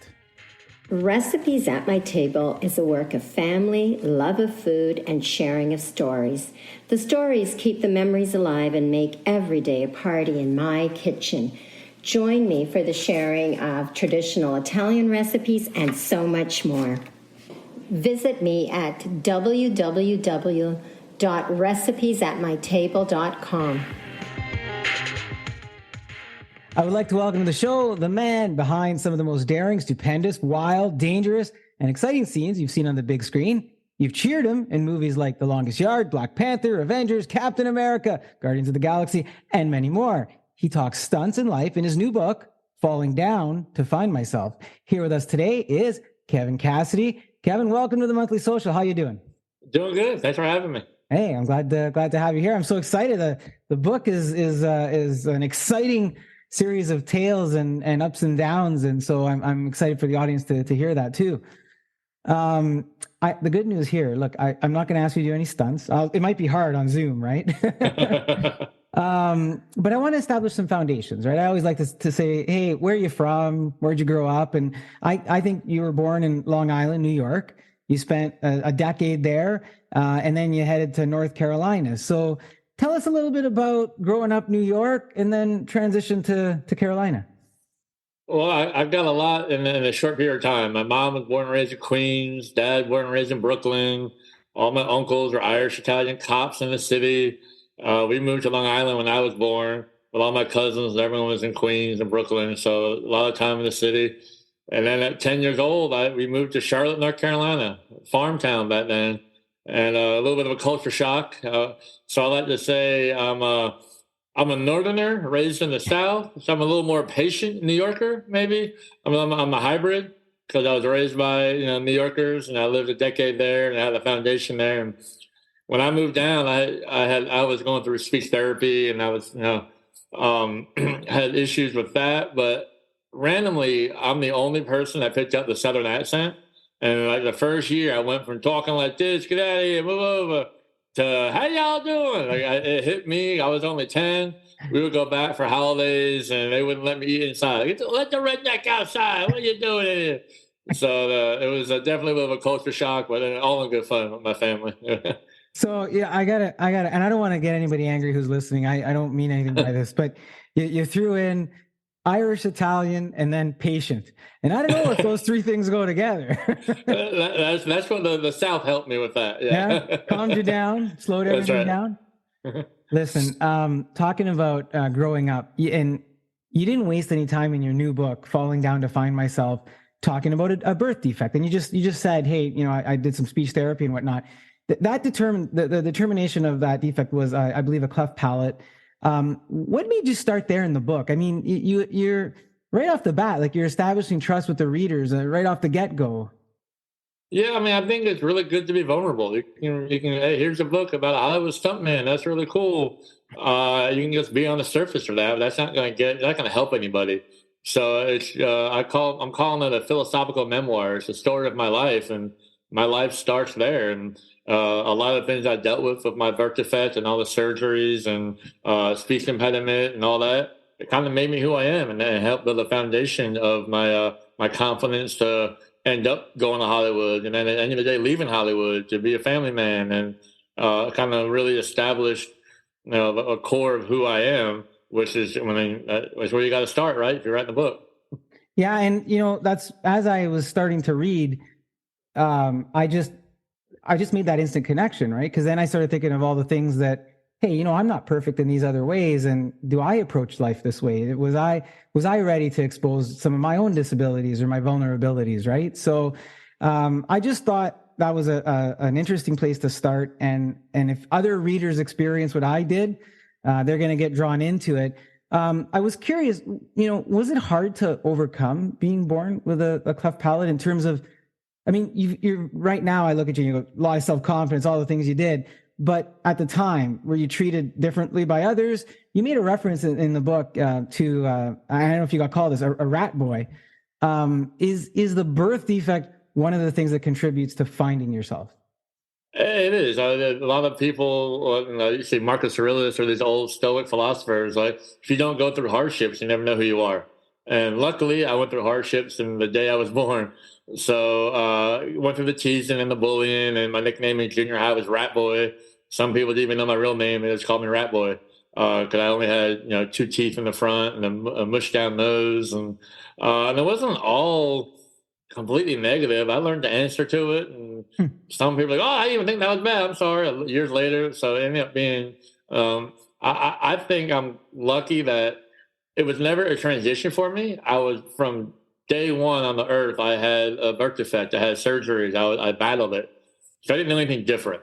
It's always something I just kind of like brought my lunch pail to work and, figured it out. Or if I was like 10 or 11 and something happened to me and then I had some kind of challenge, it would be harder to transition.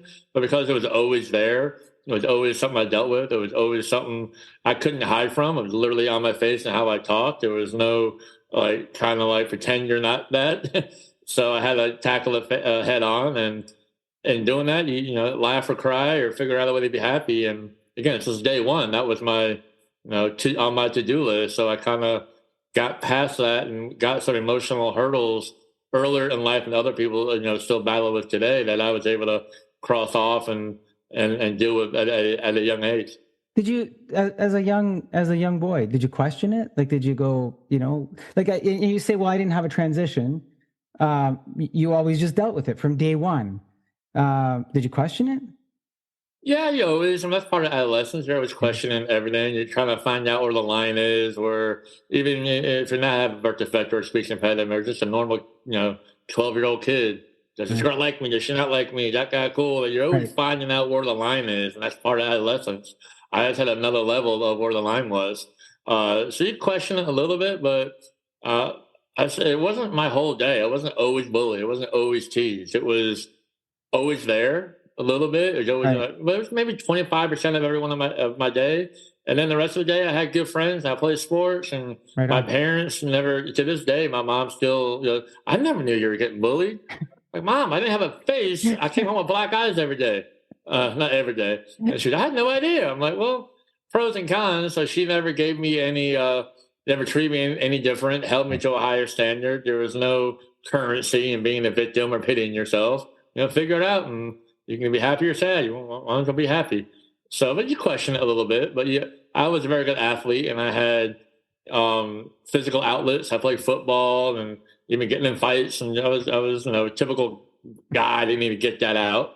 And then I did a lot of writing, and I was kind of sensitive on that side of it. So I kind of balanced me out a little bit. Looking back on it, it's easier to say than going through it. Sure. Of course, you question it, but I had a good support system, even though they weren't supporting me at the time. They're like, no one cares. Figure it out. And I think it's important. And I think you talked about, just in the regular day of anybody's life, right?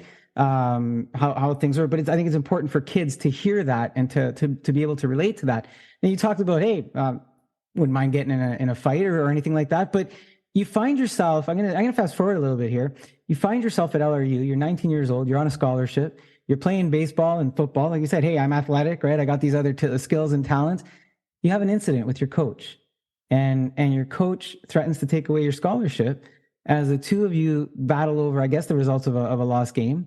You try to keep your cool, I understand, but you have a breaking point. And I'm giving tidbits here. I don't want to give too much away of the book, because I think there's more to the story that I want folks to digest and read.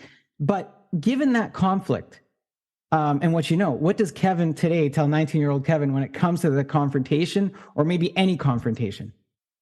Yeah, it's not all about you. Take a deep breath, get your ego out of the way. I was battling, emotionally, a lot of pent up things, and I was a guy I could take being bullied, and I could take it, laugh about it, or fight to the death. There was no in between. It was either I'm fine or all in, and that's kind of how I dealt with a lot of stuff in my life, and didn't have that middle ground a little bit, that de-escalation ability, because I tried it earlier, and I had a speech impediment. So I would try to talk somebody down. They would just make fun of how I talked, and then it would just get worse and worse and worse. So I figured out either leave it alone or we're going all the way in on it. And that's kind of how was my default. And then in that situation, I tried to leave it alone. I walked away, and I can't do it, and ended up pulling me all in. And I would tell my younger self, hey, there is that middle ground. There is, just be the bigger man, take the loss. It's not that big of a deal. You're not actually in danger. You're not protecting your family. Right. It's small potatoes here. Just let the guy be wrong and then yell at you and live to play another day. Easier said than done when you're 19-year-old full of anger. But I was going to say, would your younger self listen? He would have to some people, not to many people. I was a big on respect, and if a guy who I really respected, may have listened or may have not. 50-50. So, Kevin, that's not the last time that you faced adversity. You went through a potential life-altering experience in court. You were on alleged charges of assault and battery of a law enforcement officer with, I guess, intent to kill. Again, I'm not going to give away the story here, readers. You gotta get the details on this. But I wanna ask this: how does that experience change your outlook on life at the moment? Because that's not you getting in an argument with a coach. That's life altering.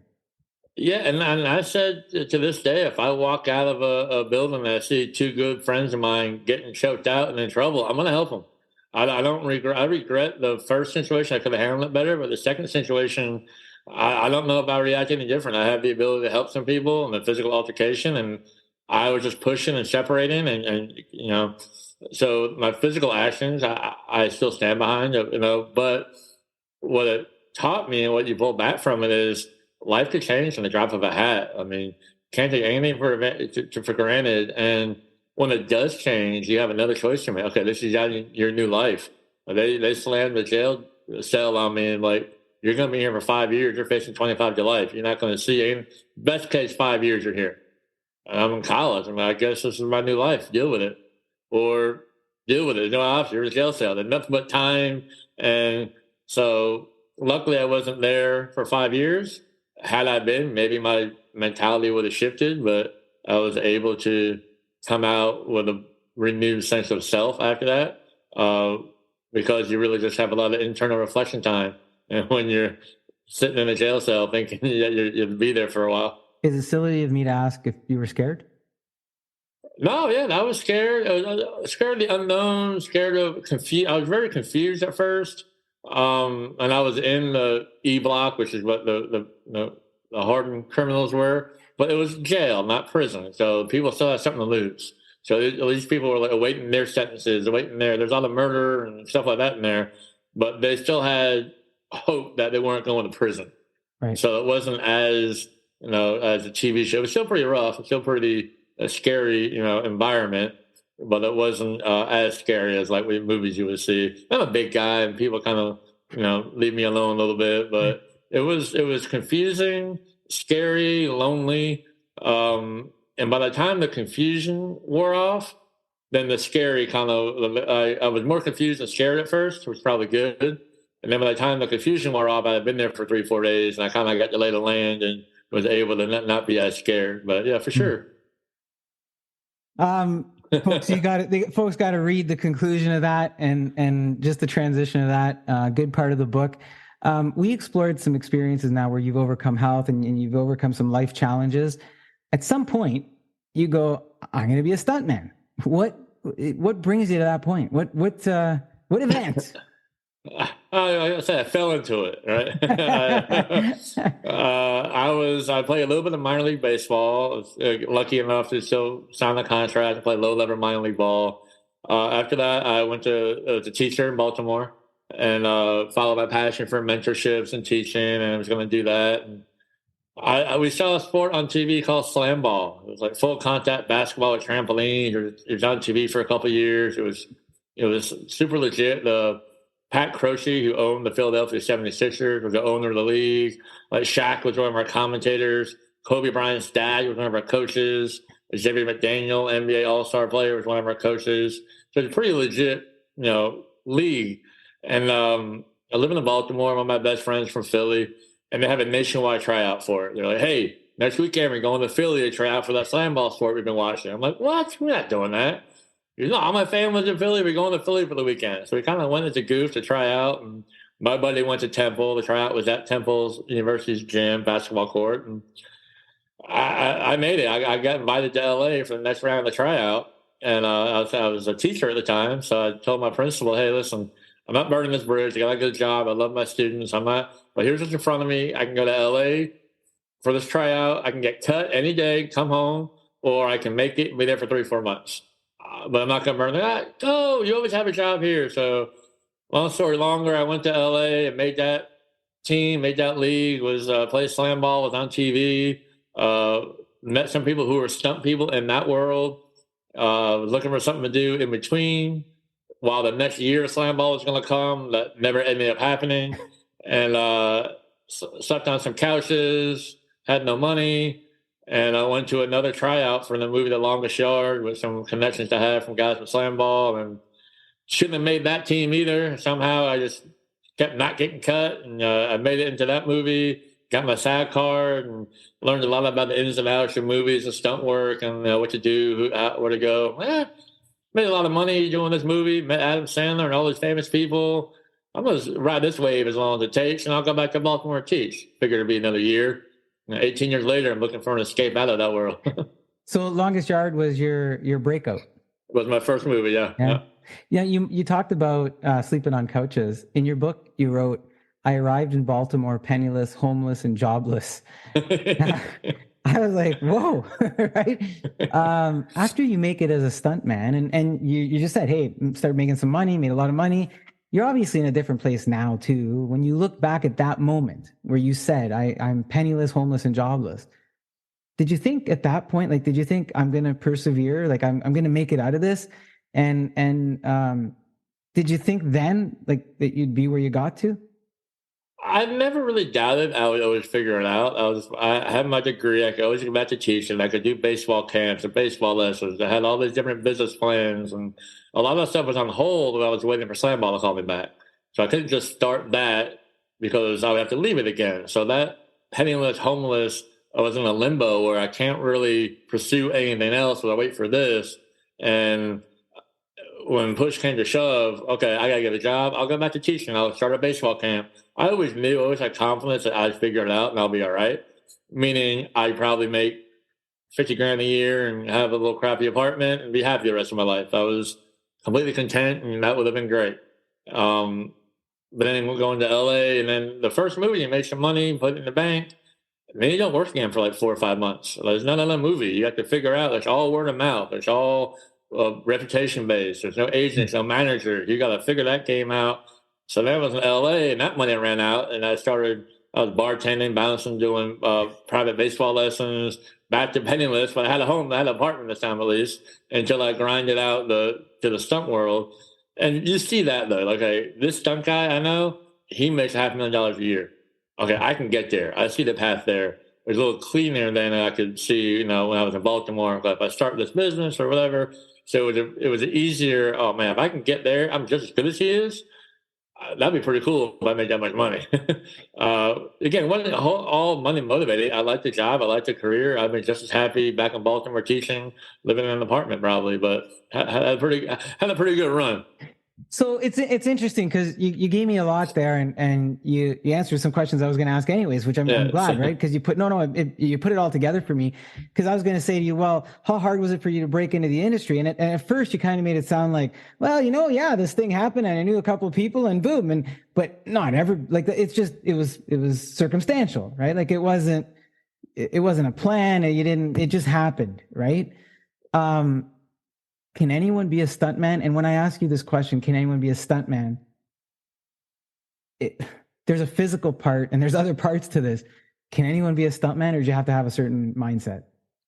You have a certain mindset, but more people than you think could be a stuntman. There are people who aren't as physically talented as me who find a different little niche. Just show up on time, work hard, be a good person.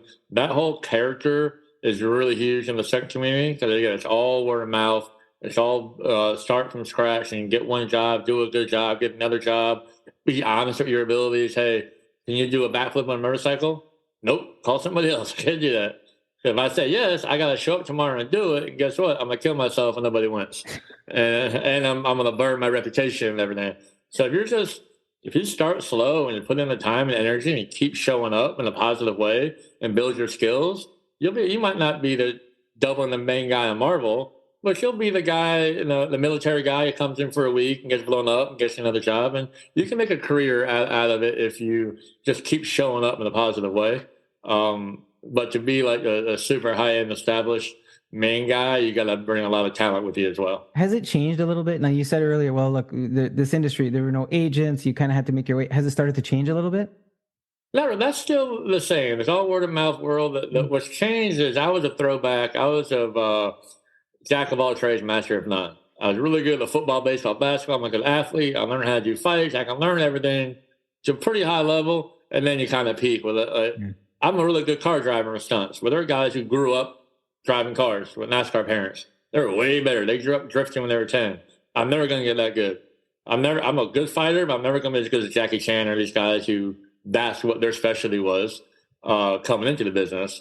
So it's turned into more specialized. So many guys are so good at one thing that it's hard to break in unless you have something that really stands, like Red Bull skydivers and every X Games motocross guy. Like, these guys are bringing some unbelievable talent to one specific thing where I was kind of good at everything, and then maybe harder to break in with that base now because everything's becoming a little more specialized as everything gets pushed up. So I was telling my kids about this chat that I'm going to have with you, and you said, you talked about a backflip on a motorcycle. One of my youngest kids says to me, "Does a stuntman get hurt?" And I said, "Yeah, I think they do." So she retorts back to me and she says, "Well, why would they do a job where they're going to get hurt?" Right? So were you ever worried about getting hurt? Did you, you're being hired to do something physical that the star actor of the show isn't going to do. But did you ever worry about that, or did it ever happen? Or Yeah, you always worry. When you're younger, you worry less, and you put yourself out there, and you're probably safer because of it. And you get older, you're like, I don't know about this one. That's usually when injuries start happening. But it's a calculated risk. We call it controlled chaos. If you can do it once, it's an accident. If you can do it 5 times in a row, it's a stunt. So if I'm a coordinator and I'm hiring the stunt people, I got to hire you to fall down the stairs. Well, you're going to fall down the stairs. You're going to get hurt. You're going to get bruised. But you have to do it 4 or 5 times in a row. And if you can't do it 4 or 5 times in a row, you're not a good stunt guy. I can't hire you. You need different camera angles. They didn't get it right. There was some dialogue attached to it. Hey, you got to do the stair fall again. All right. Every time you do it, you get paid. So good for you. But you have to be able to do it and not get hurt. Take your bruises. I used to say being bruised is better than being broken. I can work through a bruise. I can't work through a broken arm. So bruise is better than broken. So if you're known for like getting broken and you can't work if you have a broken arm, and you don't make any money if you can't work, and I can't hire you if you can't work. So everyone gets dinged up, but the guys who are injury prone don't really last but you also have to put yourself in a situation to succeed. Well, if I got called to do a motorcycle scene, that's not my specialty. If I say yes, guess what? My risk of injury gets shot through the roof because that's not my specialty. Football, yeah, I can give football tackles all day long. You might get hurt there, but you're in your wheelhouse. Fights and stuff like that. So you take jobs that puts you in the best position to succeed in your little specialty, and then you start branching out, getting a little better. So phone calls come. Hey, can you drive a car? Yep, I can drive a car now. A year ago, I had to say no, but now I've worked enough or I'm good enough, I can drive that car now. So you have to do that back work to put yourself in a situation where you're not getting your leg broken, because you can't work with a broken leg, and if you don't work, you don't eat. How do you, like, I'm just trying to imagine, I'm going down that set of stairs 4 or 5 times. How do you prepare to be a stuntman and do that type of work? Like, from a mental health perspective, is there residual effect, like at some point, like whether it's positive or negative, before or after? Like, I don't know how I'm trying to envision how maybe because I don't do it, right? But yeah. What's the mental side of that? So, you have to, a lot of people can do it really good one time and like, oh man, that hurt. Do it again the same way. You kind of flinch, and you have to just dumb yourself down enough to do it the second time as good as you do it the first time. But you've trained on it, and we prep it. So, okay, here are the stairs. If I'm the stunt coordinator, the big thing with stair falls is railings. You might get a hand or a leg caught in the railing, and that's when things get broken. So as a coordinator, I said, listen, these railings are too thick. We need to put fake things in these railings, like make them rubber railings. So if he does get a leg caught in there, it'll just be rubber and it won't be as bad. We can pad some of the stairs, or sometimes you can't. You got to take it. If I had a tank top and shorts on it, but hey, can we have that actor wear a long sleeve shirt so we can get elbow pads on the stunt guy? You kind of set it up before you actually do the stunt as a coordinator, to protect your guys. But as the guy, every day you train. You go to gymnastics studios to learn how to fall. You do rolls, you do flat backs. You train your body to fall in the correct way. And there's one stunt a buddy of mine did. It was in Die Hard with the Vengeance, I think. He was tied to a chair, and they kicked him down the stairs. And that one, you'd be like, good luck. I don't know. But the stairs were padded, and they did it a couple different takes. But that one, you can't do a whole lot. You just tuck your chin and hope for the best.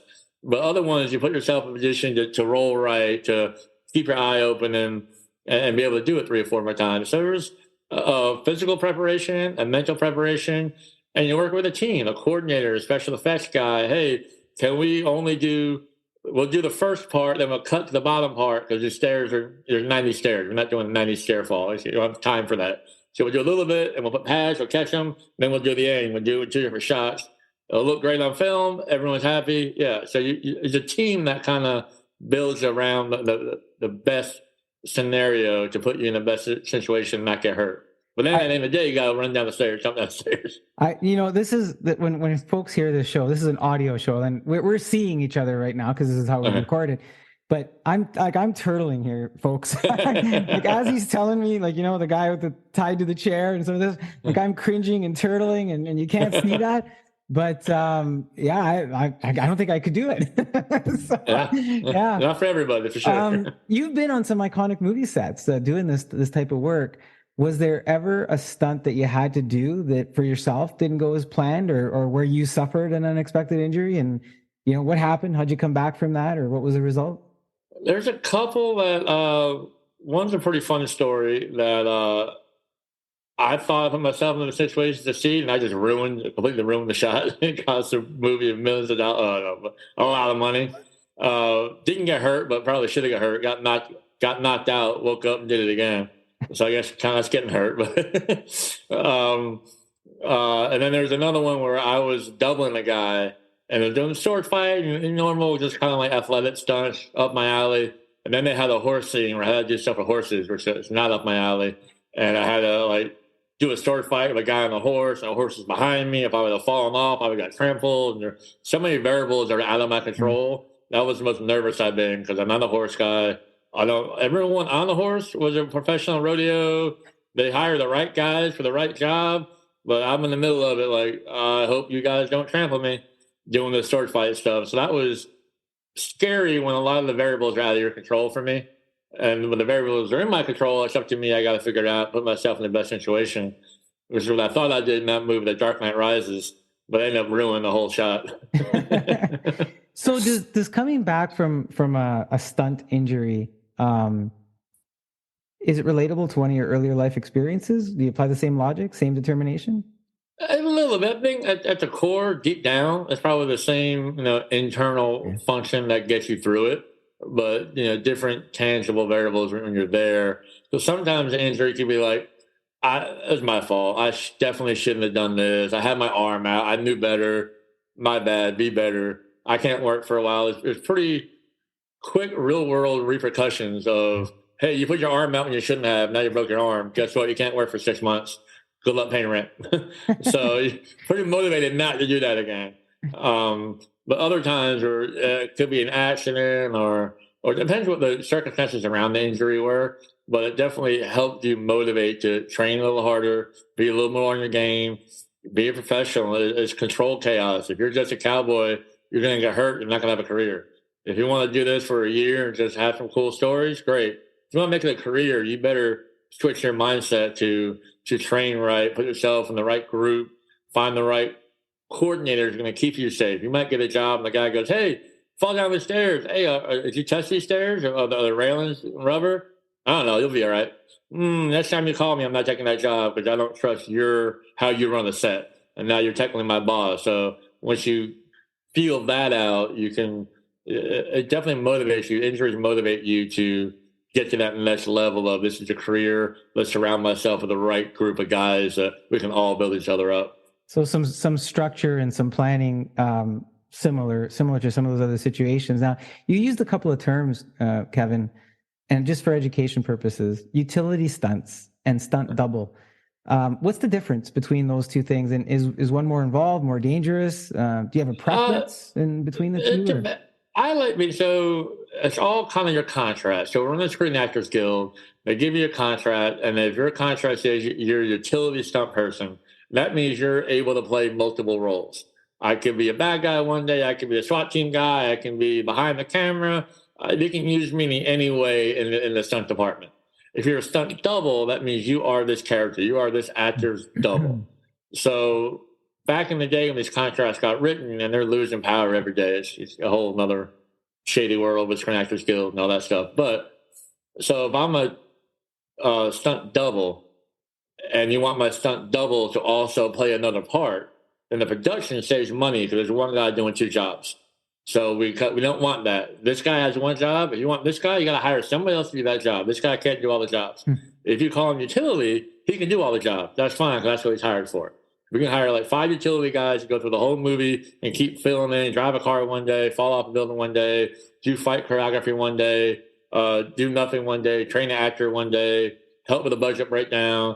And the double has to double the actor and all that kind of stuff. So there's just two contractual differences. And the double, once you're a double, like my buddy is Tom Holland's double for Spiderman. And now he's in Tom's contract. So Tom and this guy have a great relationship. He's a great double. The guys are phenomenally talented. They get along. So when Tom Holland negotiates his contract, I need yellow M&Ms, I need a helicopter, whatever he wants to call, right? And I have my stunt guy, here's how much he gets paid. And now your pay goes, whoop, because now the actor's negotiating your pay rate. The utility guy pay goes, you jumps a little bit, but not as much as you can jump on the double side. That's interesting, because the utility guys got such diversity, so it's kind of interesting. Well, you have a core team. So we went and did Spider-Man Far From Home, and Tom wanted this same core team to do it. We did the first one with him, and we all became friends with him, and he's phenomenal. He trusts us with his life, putting him on wires, and we have a good relationship. And he goes, "No, I want this team." And our team didn't want to go to London. We wanted to stay in America. And so our boss goes, "Listen, if you want our team, you got to pay us this." And Tom goes, "I want that team." So we got a higher rate. We had 5 utility guys and the doubles. So the 5 utility guys, the core team, I was one of the core guys. So we got that higher rate because we shopped it as a team. So individually, you can't really do that. But eventually you get up into the ranks and can negotiate different contracts. And a lot of it seems very founded on relationship building.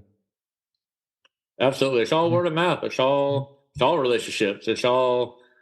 You show up on time. If you're 15 minutes early, you're late in the stunt world. So it's a cocoon that exists inside of that narcissistic Hollywood bubble of agents and managers, and everyone gets a piece of your job or your money. Or Tom Cruise pays his manager 20% of his $100 million, and there's so many people getting money that it creates that bubble. We don't pay anybody. We're our own business. You pay me, I get the money right in my pocket. So we exist, right in the middle of that world, but separate from it. And that really builds the right kind of people to come up. And it's something I really enjoyed about the stunt aspect of Hollywood. Kevin, you've met a lot of people. You met a lot of Hollywood actors in your job. Did any ever give you any advice along the way, or did you take anything away from any of the engagements or relationships that you had with anyone in particular?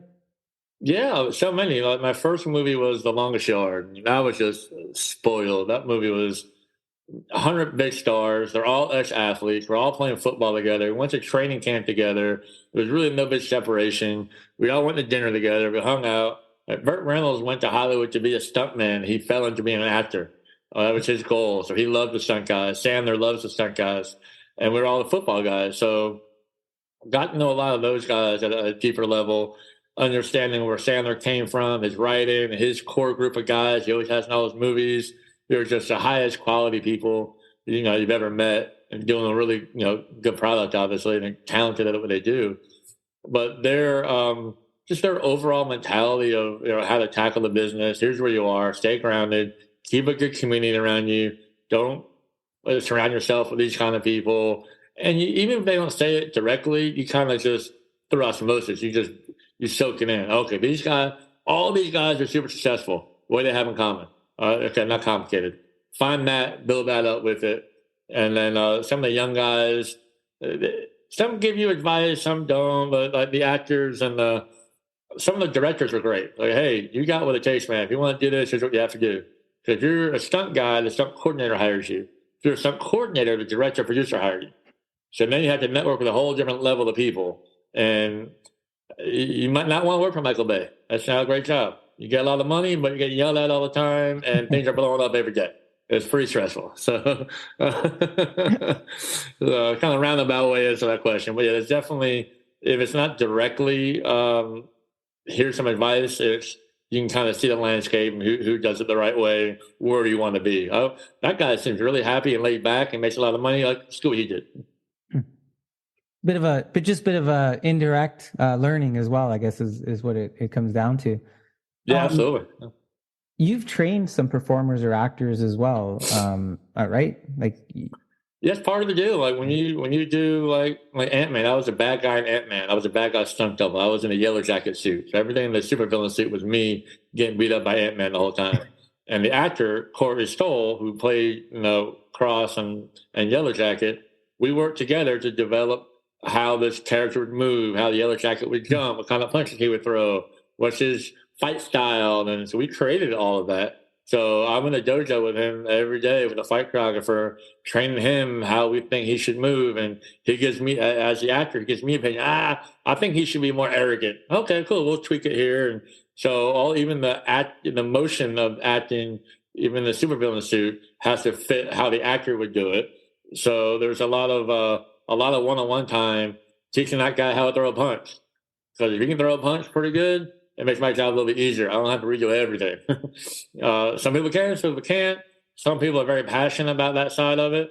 Other people are like, I don't want to do this. Stunt guys, you do everything. So every actor is a little bit different, but every big movie, you get them in your gym. We're going to learn how to fight. We're going to hit the ground. Leave your entourage out the door. Wear sweatpants. Don't wear makeup. You're in the stunt world now. And we get to know these people at a different level because all that stuff's out there. We don't stroke their egos. We do it a little bit. We're nice and everything, but they get a more raw version of a lot of these people. And they're all super nice people at the end of the day. So that's a pretty cool aspect of the job. I gotta ask you, just because he's from Canada, I think I read that you trained Justin Bieber at some point. I did a commercial with him. I was gonna say, what was it about? He was releasing a cologne back in the day. And he had to do a commercial. He was like floating on wires with some other girl, and we had to put him in a stunt harness and pick him up and all this stuff. And he was super nice at the beginning, but I think he was 15, 16 at the time, and a millionaire. So the spoiled brat kid came out by the end of the day. But the first half of the day, he was great. He was happy to be there, and then he wasn't getting enough attention. He kind of like wasn't being very fun to be around, but. Most of my negative experiences with people are usually they're almost famous or they think they should be famous. And that 5 years later, he's probably a great, humble guy. Oh, okay, yeah, I was kind of young and egotistical then, which is part of growing up and growing process. But I was going to say, why is that, Kevin? Why in your experiences, why do you think that is? Like and I know what you mean. It's that cusp, right? Like they're right at that cusp or whatever. I think it's just human nature. Like even when I was a kid, going through finding that line of, when I'm getting bullied and teased, when do I fight, when do I walk away, how should people treat me? And in the acting world, you got agents and managers getting a piece of your money, and a whole team of people are getting a piece of your money. So they need to protect you and put you in a little cocoon so they can kind of control you a little bit to get some of your money. And they do their job. They get you interviews and auditions, and that whole world is just there. So they, oh, cool, I got this big job. I'm making $5 million for this movie. They gave me my green M&Ms, and they gave me my helicopter ride to work, and they started getting treated very special because the more that agent manager can get that guy, he gets a piece of that. He gets 20% of what that guy gets. So all that goes to the package. So a lot of times the agents are asking for these things that the actor don't even know. Like I thought they just gave me a helicopter ride. I didn't know I fought for that. He didn't. The agent fought for it. That's just what I expect. I expect to only have green M&Ms. That's happened for 5 years. Then one day there's a yellow M&M. Like, hey, what the heck is this? Why do you yellow M&M? You're protected from reality so many levels that it's hard to really go back to. You're yelling about a yellow M&M. Oh yeah, that's fair. That seems pretty ridiculous. But you kind of slowly build to that. But a lot of kids who are newer, who are coming up, just getting a touch of fame, they feel like they have to act like the big shot. They just insecurity or whatever. Like a movie with Sandler, I'm not going to say the actor's name, but when the actors in that movie was going through that transition at the time, and like Sandler would be at the table right here, Burt Reynolds would be right here. Everyone was just having a good time, having dinner, and one table over there was someone who's way lower. Has two bodyguards at his table like this. Like, no one cares about you. Burt Reynolds was 2 feet away from me with no bodyguards. Like, have some self-reflection. A couple years later, that guy was great. Okay. And then it's a learning curve. It's feeling that out. They figured it out, eh? Trying to act like who you want to present to be. Yeah. If I'm going to demand $20 million a film, I better throw that product out there. I need bodyguards. So you're kind of like playing the role to get the role a little bit, I think. People think they have to act that way. And, it's encouraged on the back end with agents and managers and all that. But once you get to a certain level, like Bert or Adam, they were never like that. But you can see, I've done this for 20 years. Yeah, it's not a big deal. It's going to work again. That's some gold advice for folks who want to listen and take that in. You're not all just about stunt stuff here. You've given back to the community. Can you tell us a little bit about Ninja Nation? Yeah, so I did that long run in Hollywood. And I needed to escape it. I was working 80, 100 hours a week all over the world. I have 3 young kids now, and I knew it wasn't sustainable. Just on a time, ROI. I need my time back so I can be a more present father. So I was always writing business plan after business plan, and I wanted to do something with athletics and mentorships and letting kids grow from physical outlets as well as mental challenges. And I think one of the reasons I love baseball because it's the only sport in the world you can fail 70% of the time, make the Hall of Fame. So dealing with failure is maybe a lost art for this new generation. And I really wanted to bring that back and ended up going with a business called Ninja Nation, which is a Ninja Warrior training facility for kids. And we do birthday parties and summer camps. We also have a competitive team. We just say you can play, train, or compete. You can come and play, have a good time with a big Ninja Warrior on the TV show. It's 11,000 square feet of TV show stuff. It's awesome. You can train, join our development program, get better, stronger, figure it out, challenge yourself, or you can compete. We have a competitive team that travels all around the country and competes in the sport. So there's every level of interaction you want to get, and we see a lot of progress with kids. There's no college scholarships, there's no pro scouts here. You're just trying to jump from here to there until you make it. And guess what? When you make it, you feel really good about yourself. Great. Now do that 10,000 more times in a jump. I mean, it's just a very simple concept that I think we've gotten away from as if you're 8 years old and you're good at baseball, there's some kind of scout that's going to try to monetize you. Come on my travel team, pay me $1,000 a month. Yeah. You want to go to Stanford? Get those sharks out of the water. Come to Ninja and just compete for the sake of competing and be better for it. And then go play baseball if you want. So that's my business now that I own, and I love it. It's great. Yeah, be better for you first before you're better for someone else, eh? Yeah. Yeah. I love that. That's such a good concept. I love the fact that you have those 3 levels and that the kids have an option, right? And can move between the levels, it sounds. Kevin, look, as people pick up your book, your new book, Falling Down to Find Myself, and, I've asked you a bunch of questions of some of the stories in there, and you've given us some insights. What do you hope they'll take away from it? I mean, this, to me, it wasn't just a stuntman storybook. There's a lot of substance in that book. But what's your message? What do you want them to take away? The core of it is there's 2 philosophical themes that kind of run through the book that I kind of relate to my life. And the big one is who you are matters more than what you are. And the who is your internal, your character, your hard work, all those kind of intangibles that are internal. And anything what is external. I was a bully kid, that's what. I was a professional athlete. I was an inmate. I've had a lot of what's in my life. I've been broke and I've been wealthy. Those are all what's. Don't put any value in those what's. Put in the who. The stronger your who is, the stronger your character is, the stronger your internal body is, you won't, all your what's will come and go. It won't matter. And even if it's not being a bully kid or not identifying as that, identify as a good character person. Character over everything. And even not a bully kid going through that, you're always going to go through a transition. So not being a dad, now I'm a dad. College to work or high school to work, or as a parent, you're going to become an empty nester, or every person everywhere is going to go through some transition. And you can probably see it on the horizon what's coming. My parents are getting older. I have my Asian parents. My kids are getting older. I have teenagers in the house. So it's going to be a lot of transitions. So if you build up and confident in your internal character, all those transitions are way easier to deal with.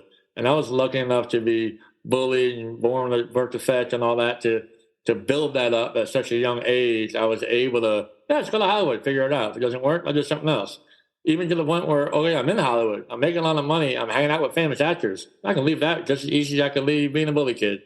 And that just has made my transition and just who I am just grow at every step. And I want to, it saves you a lot of time and heartache if you can get that done before you deal with the other one. So that's probably a long answer to what ultimately I want out there into the world. No, I mean, dare I say a perfect answer, but it's an answer that I think folks can, digest and listen to and relate to in a few different ways. I want to thank you for your patience with all my questions. And, part of me is the questions I had, part of me was just curious about the stunt work. And the other part of me was just having read through the book, and trying to find my own things that I relate to, thinking the listeners and your potential readers are going to relate to. Is there anything else you'd like to leave us with? I want to be respectful of your time. I know you got to get going. Anything else you'd like to leave us with before we do that? No, you can find me. I have a website, kevincass.com, KEVINCASS.com. I'm actually writing a curriculum around the book. I'm doing some speaking engagements at schools, building some worksheets. And I wrote the book. There were two ways I was going to write it. One was like the 400-page novel, character development, the whole thing. A, I'm not that good of a writer. And B, I don't know if I could. And then some writing groups I was in as I was getting the book done, like, what's your goal? Well, I want to share this with kids and young adults, high school, college. They're not reading Harry Potter anymore. They don't have the attention span to read a 400-page novel. They're not going to do it. Break it down. So I made it a quick read. It's 150 pages, gets all the philosophical things, all my story out there in a very fast, tangible, fun, sad way. But it's a quick read, and you can reflect on it, and then you can go. So there's one school is buying a bunch of books. They're going to read it, study it. I come in 2 weeks later. I talk to them, a class about it, tell stunt stories, and really deliver the message at another level. So I'm building that curriculum out. I'm going to schools to share that in that way. So I'm pretty excited about that. That sounds cool. And I know you mentioned the kevincass.com. We'll get that in the podcast notes for everybody as well, and your contact information. So that is an honest Kevin Cassidy, who is more than what The Dark Knight Rises. Appearing in movies like Spiderman, Ant-Man, Salt, The Hunger Games, Captain America, worked on motion capture for EA Sports, trained performers like Nicki Minaj, Rihanna, Britney Spears, and we heard Justin Bieber. He has a book now, and he can share his in his life and work lessons. It's called Falling Down to Find Myself. I'll have the book contact information for Kevin in the podcast notes. Thank you again so much, Kevin. Thank you. It was awesome. Thanks for having me. Wow, what a way to end 2022. What a fantastic lineup we had this month. Thank you to all of our guests. Thank you to all of our guests for 2022.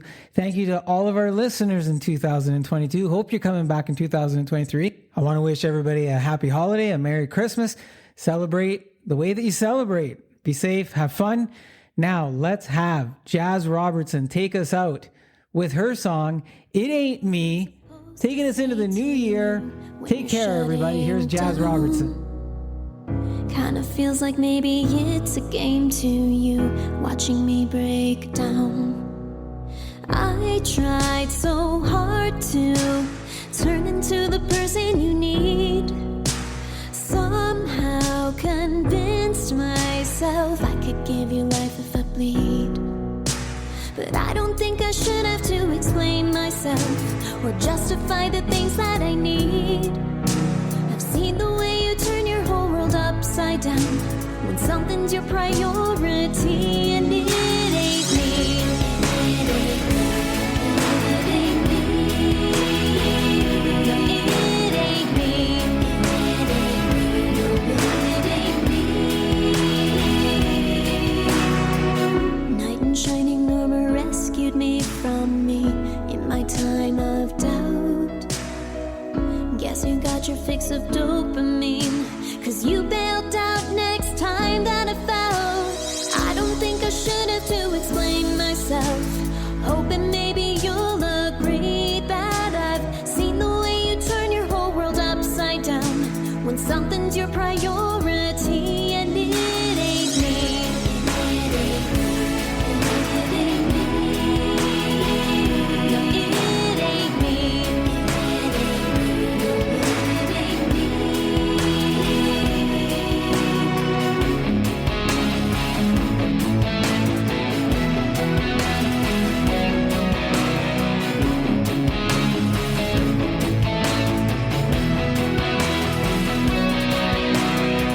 I tried so hard to turn into the person you need.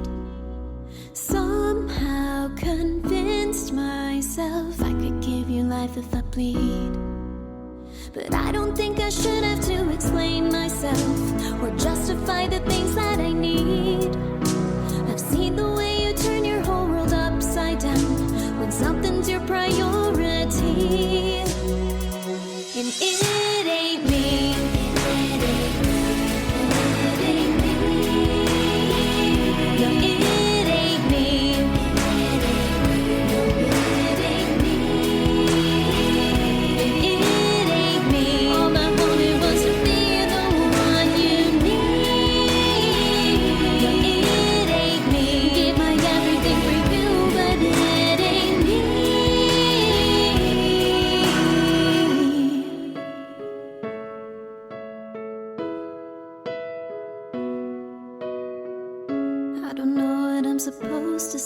to you when you're shutting down.